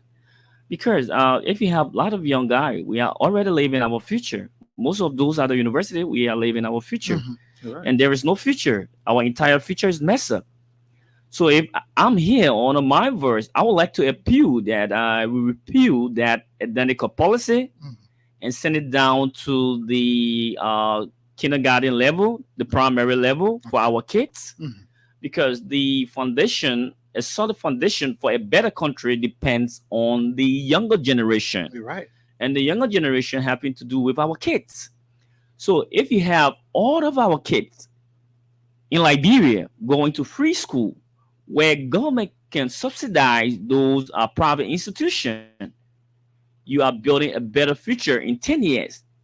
You have some of our young people, they will have a better decision to make. So in 10 years, or a few years from now, the next election, it won't be about money. It won't be about what you get to offer me for my vote, because most of them have gone through the rudimentary and will be equipped enough to decide for themselves. So I think a better Liberia is not at the university level now, because we are already messed up. A better Liberia should start from the primary level. And I support whosoever, even it will be my suggestion at the house, right? So that we can look at the primary level instead of the university level. So that of the WAS, I think with the issue of WAS, especially the 12th graders, there are so many young people who cannot afford the WAS fee. Anyone listening today should know that everyone born, they have a kid. And those kids need our help. We should maintain the WAS and help the younger generation, because the future is theirs. and 9 hours. Thank you. To your district, just before we go towards the legislature nationally, because we're talking about speakership election pending, and you are supposed to be going. That's the real politics. Yeah, you are supposed to be seated on the second working Monday in January. Yeah, So, right. Okay, so your district, I see cleanup campaign. Normally, I pass your district almost every time. I see cleanup campaign, people cleaning the street, beautifying it, which is a good thing, and I must appreciate you and your endeavor for the entire people there for the decision. But in terms of the sustenance, that is Liberia's problem. We initiate good things, even laws. We make good laws, but the implementation and the sustenance of those implementation becomes a problem. There are, I don't know how many thousand votes you want with. 8,997. There are 8,997 persons that voted you. That's a huge amount. Many of them will be waiting and eagerly yanni to get a payback for their vote. Some will want job, and some that could be another job that you will create. Are you prepared to ensure that it becomes a policy in your district where people can clean the street? Maybe after, let's say, every last Saturday or every first Saturday we clean the street. And are you willing to incorporate those people and start to pay them?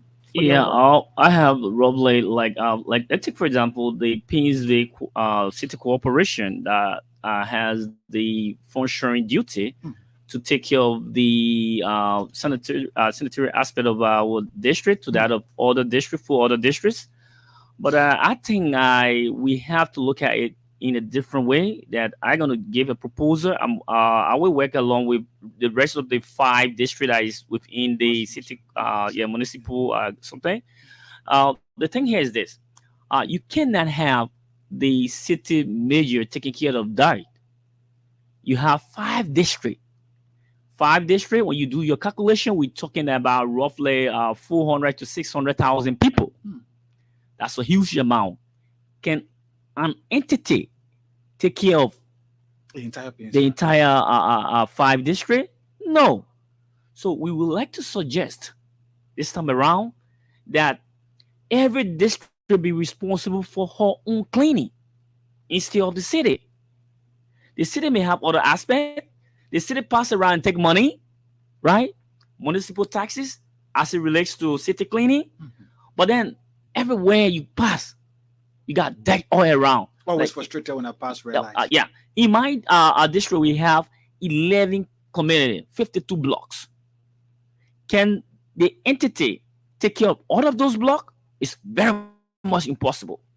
So we need to take the tax. So I started that by providing the trash cycle who will collect the dirt. We clean our street. We place in drums, trash can, so that the people can get used to putting trash.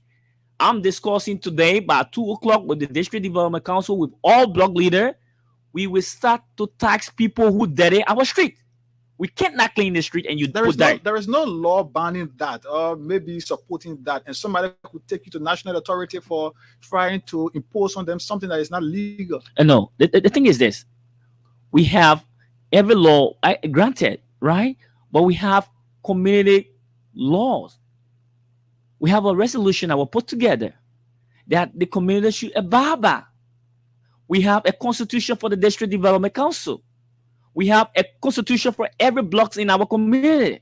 You cannot keep the street dirty. We will tell you to clean the street when you pull dirt. Are you aware that the Constitution of Liberia, there is no law that supersedes the Constitution, and the Constitution is not calling? Our process is not to jail people. Okay. Our process is to make them to carry on their witness. Maybe you were charging 1,005, for example. I'm just setting an example now. I would not have it. Maybe what would be your next course of action? Oh no, we're not charging people fees. Okay. Right? We charge you and give you job to do. Okay. Right? If you pull dirt, you clean the dirt. Okay. If we can do that, we have a better clean street. So because the Constitution is not saying this, should we just get it all everywhere in Morovia, Central Morovia? No. Our own will, man. You're right. You're right. Decency. Yeah, decency. Thank you. And I'm one person who seriously think your court is an important one. And I hope you can set the example where others from other districts across this country will follow. Because once you start it, and it succeeds, trust me, I believe that there are people who will try to imitate your district. You're right. But I'm sitting here still thinking how possible it is, but it is possible. I must appreciate you for the initiation, and I hope I started the process already, so yes, it's not about it being possible or not. I normally see that, but my problem, like I said, was the sustenance, and I hope I hope So, you can really see it. Another thing, I always tell people, like, a decent guy will not wait for government to do everything. Everything cannot be the government. We need to help the government. So I have put in for traffic lights. I have put in for solar light from China to come in, right? To design my own district. I will not sit and just wait for government. We waited, time passed, nothing. I think it's about time as a young person that we show other young people how to do the job. What is the legacy you want to set in District 3? Oh, usually people say one-time lawmaker. Yeah, my thing is not really the aspect of being a lawmaker. My thing is to show young people that the generation, that traditional aspect, the traditional mindset, where this cannot happen. As young people, we can make the difference, right? And I'm looking above. It's not just about District 3. I'm looking above. The only way I can get above there is by doing the work I have to do in District 3. If the people of District 3 are satisfied with the level of work, I will be pushed up for the bigger one. Until then, we need to work, and work. So you feel threatened by the statement that people don't go for 2 terms in the district? Your district and also District 4 are the 2 districts that people say lawmakers can go for 2 terms. Do you feel threatened? Not at all, because I remember when I was a child, my uncle told me nothing good can come from you, and today I'm the person I am. So I'm not threatened by statement. So my thing is, as you go about your talk, I'm doing my work. My work will justify the end. And you will not regret if you are not re-elected in 2029. Oh, I'm not a greedy politician. I'm not a greedy young man. If I'm not elected, I'm young. I still give back to humanity. But rest assured, with the level of work, it's not about going through election. It's about the Senate. I can assure you, we hijack the Senate. It's a nice one, yeah. So going down to national politics. Yeah. Have you been able to present your certificate of election to the legislature? Yeah, I sent in my CV, and I have someone who is doing because the certificate is very big. We need to find a machine to photocopy, so we will do that, and hopefully by Tuesday or Wednesday, they will receive the final copy from us. And you are going to be inducted, expected to be inducted the second working Monday. I was certificated, so yes, induction. You have to be inducted into office as a representative of the people now. So there was still somebody acting that position until January 20. The young man acting already aware that I'm already the lawmaker because I received certificate, and hopefully we'll be there. By the grace of God, we all look for life. That's it.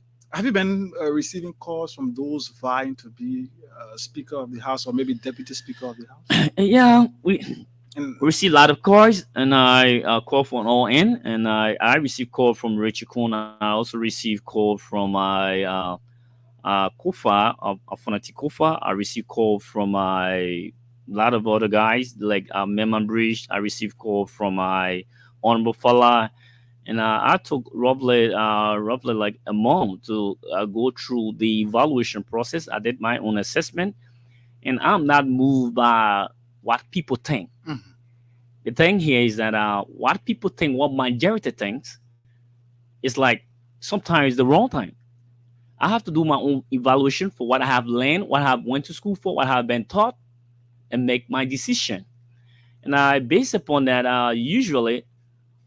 People were elected during this gone election, and not all people that were elected were good, had the integrity of honesty. Those that were elected had issue, and people elected them. So this time around, I did my own evaluation, and I have come up with a block to be part of a block. And what is that? Because I don't rush the ball, don't rush the thing now. Oh, you let the cat in there. Yeah. So my evaluation was based upon few things. one, at the house, we need a team player. And a team player is one who understands the issue as it relates to his or her colleagues. And a person that will seek the interest or priority of his colleague constituents. That's a team player.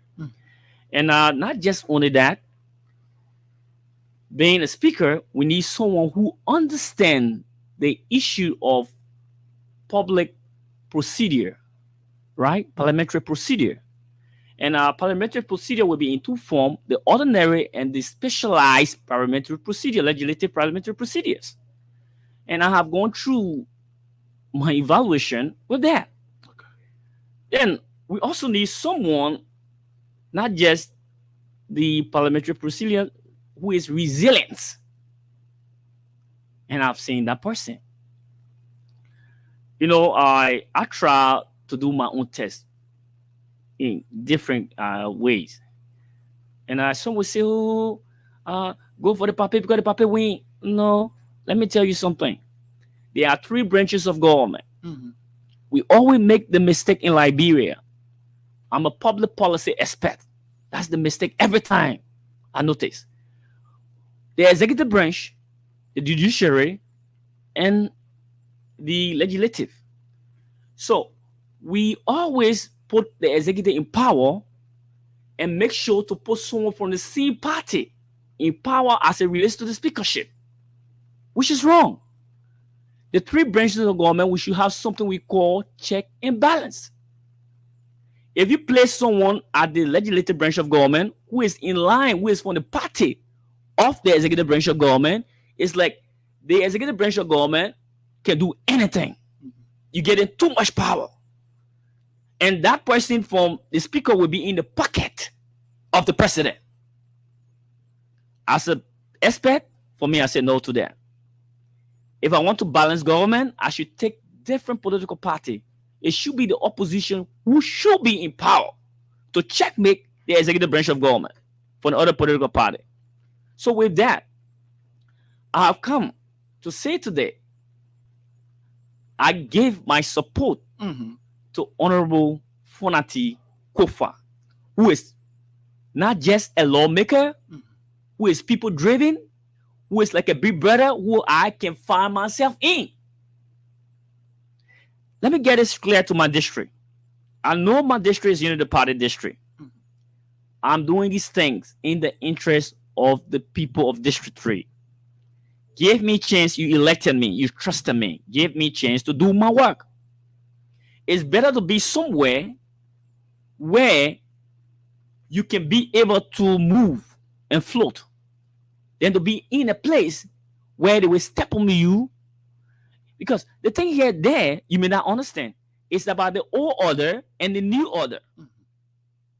The old order have clicked themselves together to maintain specific committees, which is very wrong.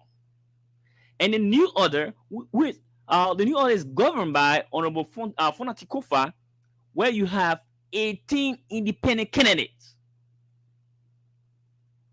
You have the 25 CDC lawmakers. To that of other guys, we have 58. 58. 58 from the team. Oh, I'm telling you, other people may be in other political parties, other people may be in other blocks, but they are fake.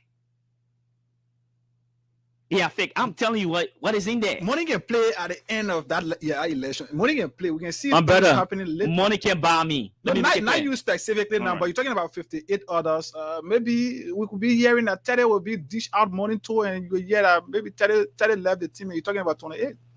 My brother, any young man that will leave the thing of Fonati, I think Fonati thing is not about money. Fonati have been like a father to many of those guys that came on board. I listened to them. I did my evaluation with each lawmaker we discussed. And they gave me their side of the story.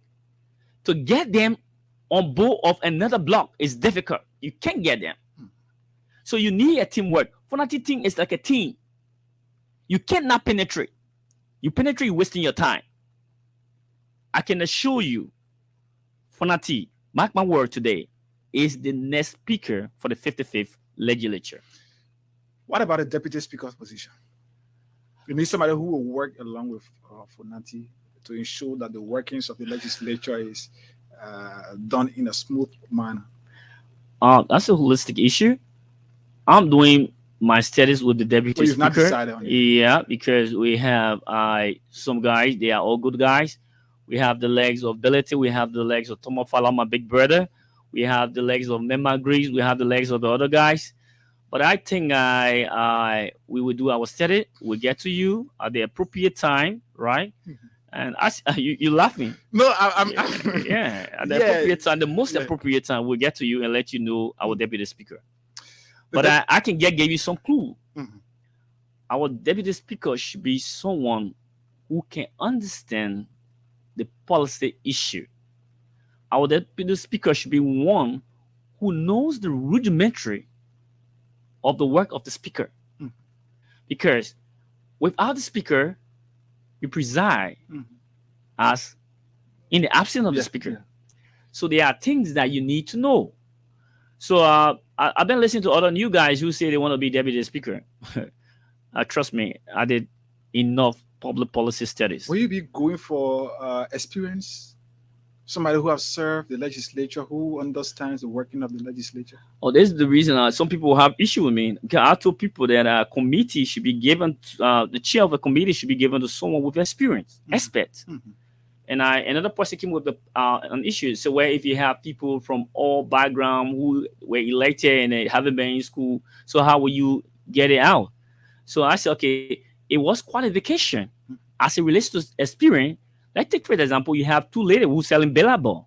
The other woman sold Billabong for 10 years, the other one sold for 4 years. So who will you take? You take the 10 years. She have experience. So the issue here is not about book. I can make things clear. But there are committees like the Ways and Means. You cannot put someone there who is a novice. You'll be wasting your time. We need to place in the right people. Like for me, you can't take me and put me to Ways and Means. I'm a public policy expert. Well, do you really want to be on committee? My issue is not about committee. Let me make this straight. But that provides you the opportunity to make decisions in the interest. Because if you are the head on education, you'll be making decisions in the interest of the country's educational sector. Yeah, if I'm the head on education, there will be a lot of changes that will take place. That is, for example, now I'm not in the incoming speaker's part. So if I'm the head on concession, there will be a lot of changes that will take place. Because I'm one person that will not go for money. I believe in work. You ready to right? So? Pardon? You ready to think? Because I'm coming. We've seen this from experience, like I said. Sorry, not in the past, the 53rd, I monitor it. It was all about money. You on the committee, they gave you this amount. Have you been? Everybody fighting for waste of me. Have you been? Sorry. Have you been offered 500,000 as a gift before? Have you controlled 500,000 before as a gift? I'm talking about US. I've been outside China. We ran a company that cost close to $2 billion. When you hear about Dalian Halian in China, we have close to $2 billion. But that was not directly in your possession.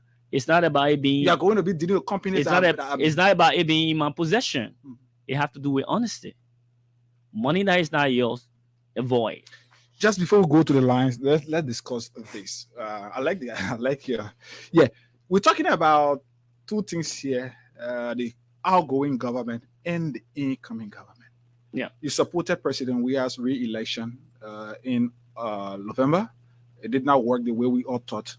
And now you are going to be going under a new government coming in. Let's look at the workings of the CDC government under his leadership, President George Weah's leadership. What could be your grading of the workings of the government? All right, I will make it clear. Whether people love it to hear it or not, I know we all voted, or people voted, majority voted against President Weah. And today with my uncle is in position. And I would like to say bravo and Merry Christmas to my uncle, Jose Mabuakai. And I believe that he will deliver. But I would say this. Let me start with Boka first. A lot of people will underestimate Boka. Boka is like my father. And my father is one person who is kind of oxidator, right? Sometimes you think that a yes will be no, or the no will be yes. So Boka is the type that we got a lot of young people in government who believe in stealing. We get a lot of people in government who believe that government is where you make money. Trust me, Waka will be the one to checkmate them. I can assure you that. So as it relates to policy, public policy, Waka will do well. Josh Weah's strength is not public policy. So that the area people miss, the entire thing. Josh Weah thing is development. The man told you once, say you can your talk about GDP, your GDP could create role. We here to do. He gave you the real thing. So as it relates to Josh Weah, he did well when it comes to development. Whether people take it or whether they like it or not, that's the truth. You will only know the results until 5 years or the end of the next term, like Bwaka term, right? When Bwaka leave, then you will hear people say, "Hey, Josh Weah did this, or Josh Weah was doing this, or Josh Weah did it." That's the routine of Liberian politics. So Josh Weah did well when it comes to development. I would give him 85%. When it comes to public policy, with all of those big things that other guys said, like Samuel Tuer, the rest of the other guy, they were all theoretical. Sweet talks. Myth. But the thing here, the Liberian people love to see is implementation. So we wait to see from the Bwaka end. So you as a person now, if you are to make a decision now, consulting your constituents, and what would be that decision? Public policy or development? The one that we see or the one that we put on pen and paper that got no trigger-down effect? Because we see the creation of road, the construction or pavement of roads, you are able to commute from one end to another, bring in your goods from the market, from farm to market and other places. The policy is just something we're talking about. The IMF, you know that it's one of the. Right. You are aware that it's one of the politics. The policy that led us to where we are, which is the IMF implementation of the harmonization policy. So public policy. So I would tell you that if I'm to speak with my people, I will tell you that now we need policy. Because after the rule, you need policy to maintain the rule. After the hard work, you need policy to guide you. After all of those projects from our partner, you also need policy to project. Let's take, for instance, I'm here, I dropped a bill, right? That as soon as we start work, I would like to introduce. The bill, we have like three. The bill is the medical insurance for single mother, right? All civil servants have a right to go to hospital. Remember, civil servants are those that are paid by government. They receive money. So, and our single mothers, they are not the one working with the public sector. They are not working with the private sector. They are home, striving high. How can we help them? So one thing is that we could like reintroduce what we place for the civil servant to that of the single mothers, so that when you are sick, when you are a single mother, your child or you can go to hospital free of charge. That's one aspect. Another aspect we thought it wise to introduce is the growth and sustainable level bill. There should be 10%, right? There should be 10% deduction on profit for all concession sign. So if the guy go and dig gold and diamond, you are not there. You got no expert. Even the green nets, a lot of money, but they're carrying it. So we are saying if they carry it, when they're selling it, we should have auditors to monitor them.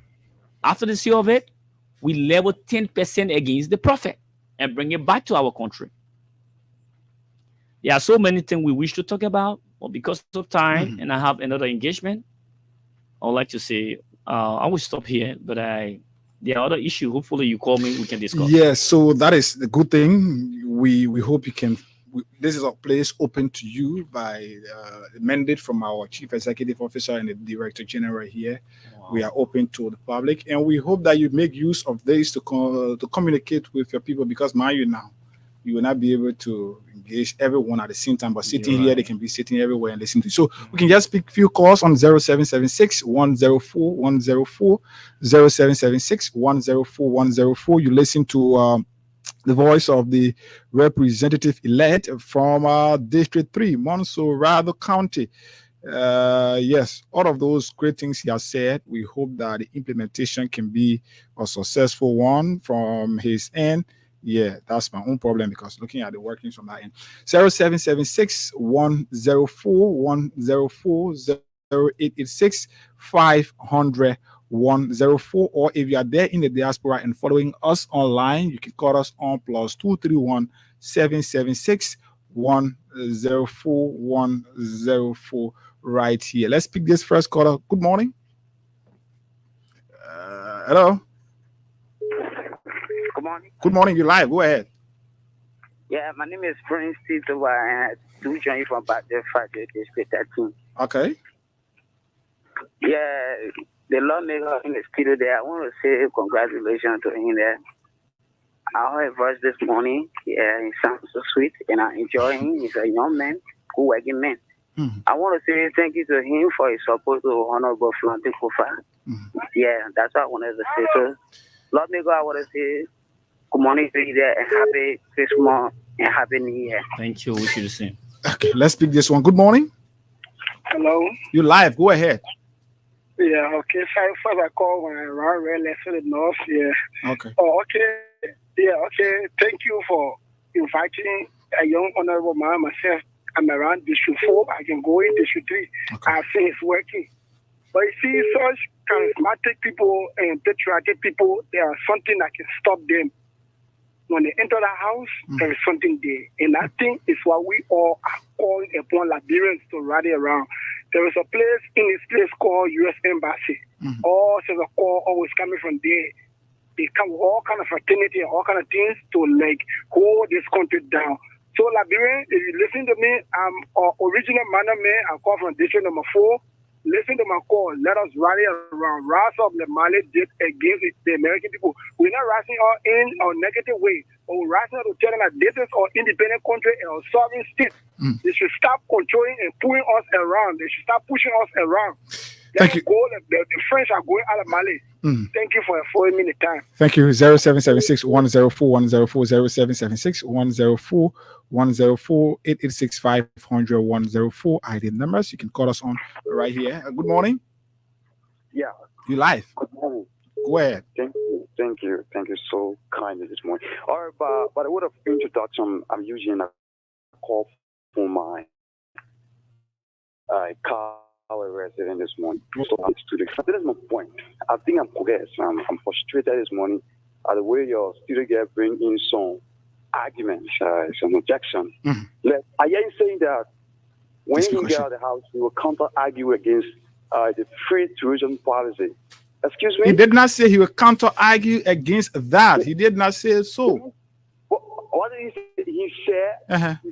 He said that, okay, so this is not the best way to bring Liberia out. For him, he's not in the interest of the free tourism policy. Oh my God. Sorry, I think you're getting something wrong, and I will not hear. You're getting something wrong. This caller morning. Good morning. You live. Go ahead. Thank you. And let me extend my warm greetings to the Master Sergeant of District number 3 in Honorable Sumo K. Mwaba. Okay. Honorable, I let appreciate you for appearing on the Freedom FM, and I appreciate the Freedom Assembly for paying host to you. And I appreciate all of the issues you spoke about. But please, Honorable Sumo, I don't want you to believe that, the district number 3 belongs to the Unity Party when you say... I mean, how you voted about District 2, District 3, that one is undisputed. No, don't say that. If the pay was for Unity Party, then I don't think somebody would be brave to see their house where they're still looking for a place to live and you don't have to live. Then you see their house, they are competing with you, then they sell their house to you. So the place is not a Unity Party district. This is a district for the constituents of of the district. Thank you. Let's pick this call. Morning. We're out of time, so I guess. Yeah, go ahead. You live. This is Edmond, and I'm calling from Tugoro. Edmond, now your phone, Nemo. Edmond Carr. Go ahead. Edmond Carr, calling from Tuesday 5. I mean, I really appreciate the representative in studio, but I think he's fully aware that there are about 73 in that lower house, and he may try to talk about money being in the house. Yes, and money will not leave from there, my brother. I don't care what you do. So the only thing you need to try to do is to see how best he can to lobby with other people to make sure that some of these things be able to be implemented with our money. But it's not possible. Even if you reject it, other people will not reject it, and he should try not to be self-centered representative. Because if he does, he will not be able to succeed. You got to try to say, we will do this together, we will do that together. Thank you. When they say they pass, our house was resolved. All about money. No. Thank you. Sorry, we out of time. So morning, you live. Good morning. Go ahead. My name is Abraham Kamara. Go ahead. Calling from District 3. Okay. Yeah, I listened to the expose of our newly elected. People know book in the country. Yeah, that's something I want to bring to his knowledge. You know, he heard the story of the past lawmakers in his district. I just want to let him that, you know, these things that what can make us not to pull you back. So what thing now? What thing mayor to not pull him back? The thing that mayor not to pull him back if he don't live by those good promises that he's making, because the 3 is noted for this example. Okay. And we are not taking to be an exception until he delivers to us. Yeah, okay, thank you. Go ahead. You live morning. Good morning. Go ahead. And also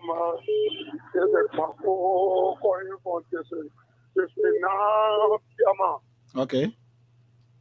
Thank you to my incoming senator. La representative, don't care that man. Thank you. Thank you. My incoming representative, thank you so much. I was speaking to you about the United Party coming from Joseph Bongasso. Thank you all in our heart. I want to bring you for some of you the red people, the Liberian people, who beg you. The sovereign of two men will check all the paper and they go and will pull you there. Okay, I pick you. Yeah, thank you. I think your message already gone. 2 more calls plus this one. Morning. Good morning. Go ahead. 60 seconds. 30 seconds. Go ahead. I call you from the Pearl Line Road of East. So the Cali Road are leading to the Cali compound. Issue 3. Good morning, my brother. How you doing? Good morning. So the lawmaker institute there were able to challenge, to cater to challenge places. He demarcated these places, he divided them, and the way he did his work, he won the district. I was one person that stole his materials when the project was going on. You say you stole it? Yeah, I stole. Oh, you kept it? I kept them. Yeah, because when you say stone, I mean, like, remember, you have to say when you steal it. Okay. No, I kept it. So the way he divided the district, if he continues that way, I think this coming around, we will benefit something. It was strategic. All the places he fixed, they were all digital places. Every time, accident by accident. And as we speak, people moving currently, the whole people fly. So the way he started I pray for him. I pray that God be with him so that he do more. Thank you. Finally, this quarter morning. Yeah, good morning. How are you doing? You're live. Go ahead. Yeah, this is Pastor George calling you from the Chicago. Pastor George is answering you. Okay. Let me just thanks to the incoming representative. You mean I representative elect? Okay, representative elect. Thank you so much. I hope that I can know you to back you up in prayer because men like you, your name, a man that will stand by you spiritually because in our house there are a lot of attacks. So I really want to know you personally. I really want to know you personally so I can really give you my prayer. Okay. Yes, I really love your presentation. I'm Pastor George. Thank you so much. Thank you so kindly. Yeah, let's just give the person, for respect's sake, man. That NSC led that interest. Let me just give. Moyu Philip, welcome. Go ahead, you live. Oh, thank you so kindly, Konda. And let me say good morning to Honorable Smooth Mova. Good morning. And a warm season's greetings. Honorable, how are you doing? Oh, I'm fine. Good morning. Okay, there's Moyu Philip, and I join you for the township of Johnson. Honorable, I would like to commend you and to say a very, very big thank you, Honorable, for your election. Thank you. Honorable, I pray that God Almighty will bless you, will give you the wisdom, will give you the knowledge that you'll be able to lead the constituents very, very well. Thank you. So I wish you all the best, Chief, and I want to do your best. Thank you. Go with everything you think you do for the interest of the people, Honorable. Thank you so kindly, and God bless you. Thank you. The man won't serve as a threat to the people at the Senate, because from what I'm looking at, the man won't work because Go ahead, Chief. You listen to the call. You listen to the chorus, and just the caveat I was sending, the issue of the legislature. You listen to the chorus. Yeah, I will say this. Despite the block, I'm a farmer myself. I hope at the end of the day that we all seek the interest of this government. Sure. Because if you support government, you are supporting the interest of the people. But if the government go contrary, then if the bloc still maintain the side of the government, but people are not there for impeaching speaker, then there will be trouble. Okay. There will be trouble. Yeah, and I will assure all of my colleagues, I'm not one of those guys, those silent lawmakers. I believe in debating the issues and coming to a resolution. I'm not one of those boo-boo lawmakers. I will never be. Yeah. So to my district, you can rest assured, hopefully by January, most of the material we have it now, January, we start the waterfall at the middle of the quota, the design we have there. We're going to design it like places in Ghana. Where they got a DSTV billboard right now? Yeah. We're taking the billboard out, replacing a waterfall, right? Okay. Like the one we have in Ghana, so that we can have the beautiness of our district. And we also sent for solar, I call traffic lights to place key areas. And right after that, our next focus will be the issue of water. We want to provide 20 water stations that have 5 pumps. So roughly we'll give out about a total number of 100 pumps in all of our communities, because one of the main issues in District 3 is the issue of water. And we promise them we will deliver it. Hopefully, before the end of April, we may have water all around. Yeah. Thank you. Thank you so kindly. It was nice. For a so Merry Christmas to everyone. Yeah, I was just about to say so. Thank you. Thank you so kindly. Sumo K. Moba, Sumo Kwali Moba, right? Yeah. Is the representative elect for Montserrado County District 3. You listen to him right here. Thanks for following us, folks. Until I'm back here, is hopefully on next Friday. Abu Sharif and Austin Kawa will be here on Monday to kickstart a new week right here. My name is Hagar Gonadua Cruz, who has been here helping to get you through today. So I'm out of this building, folks.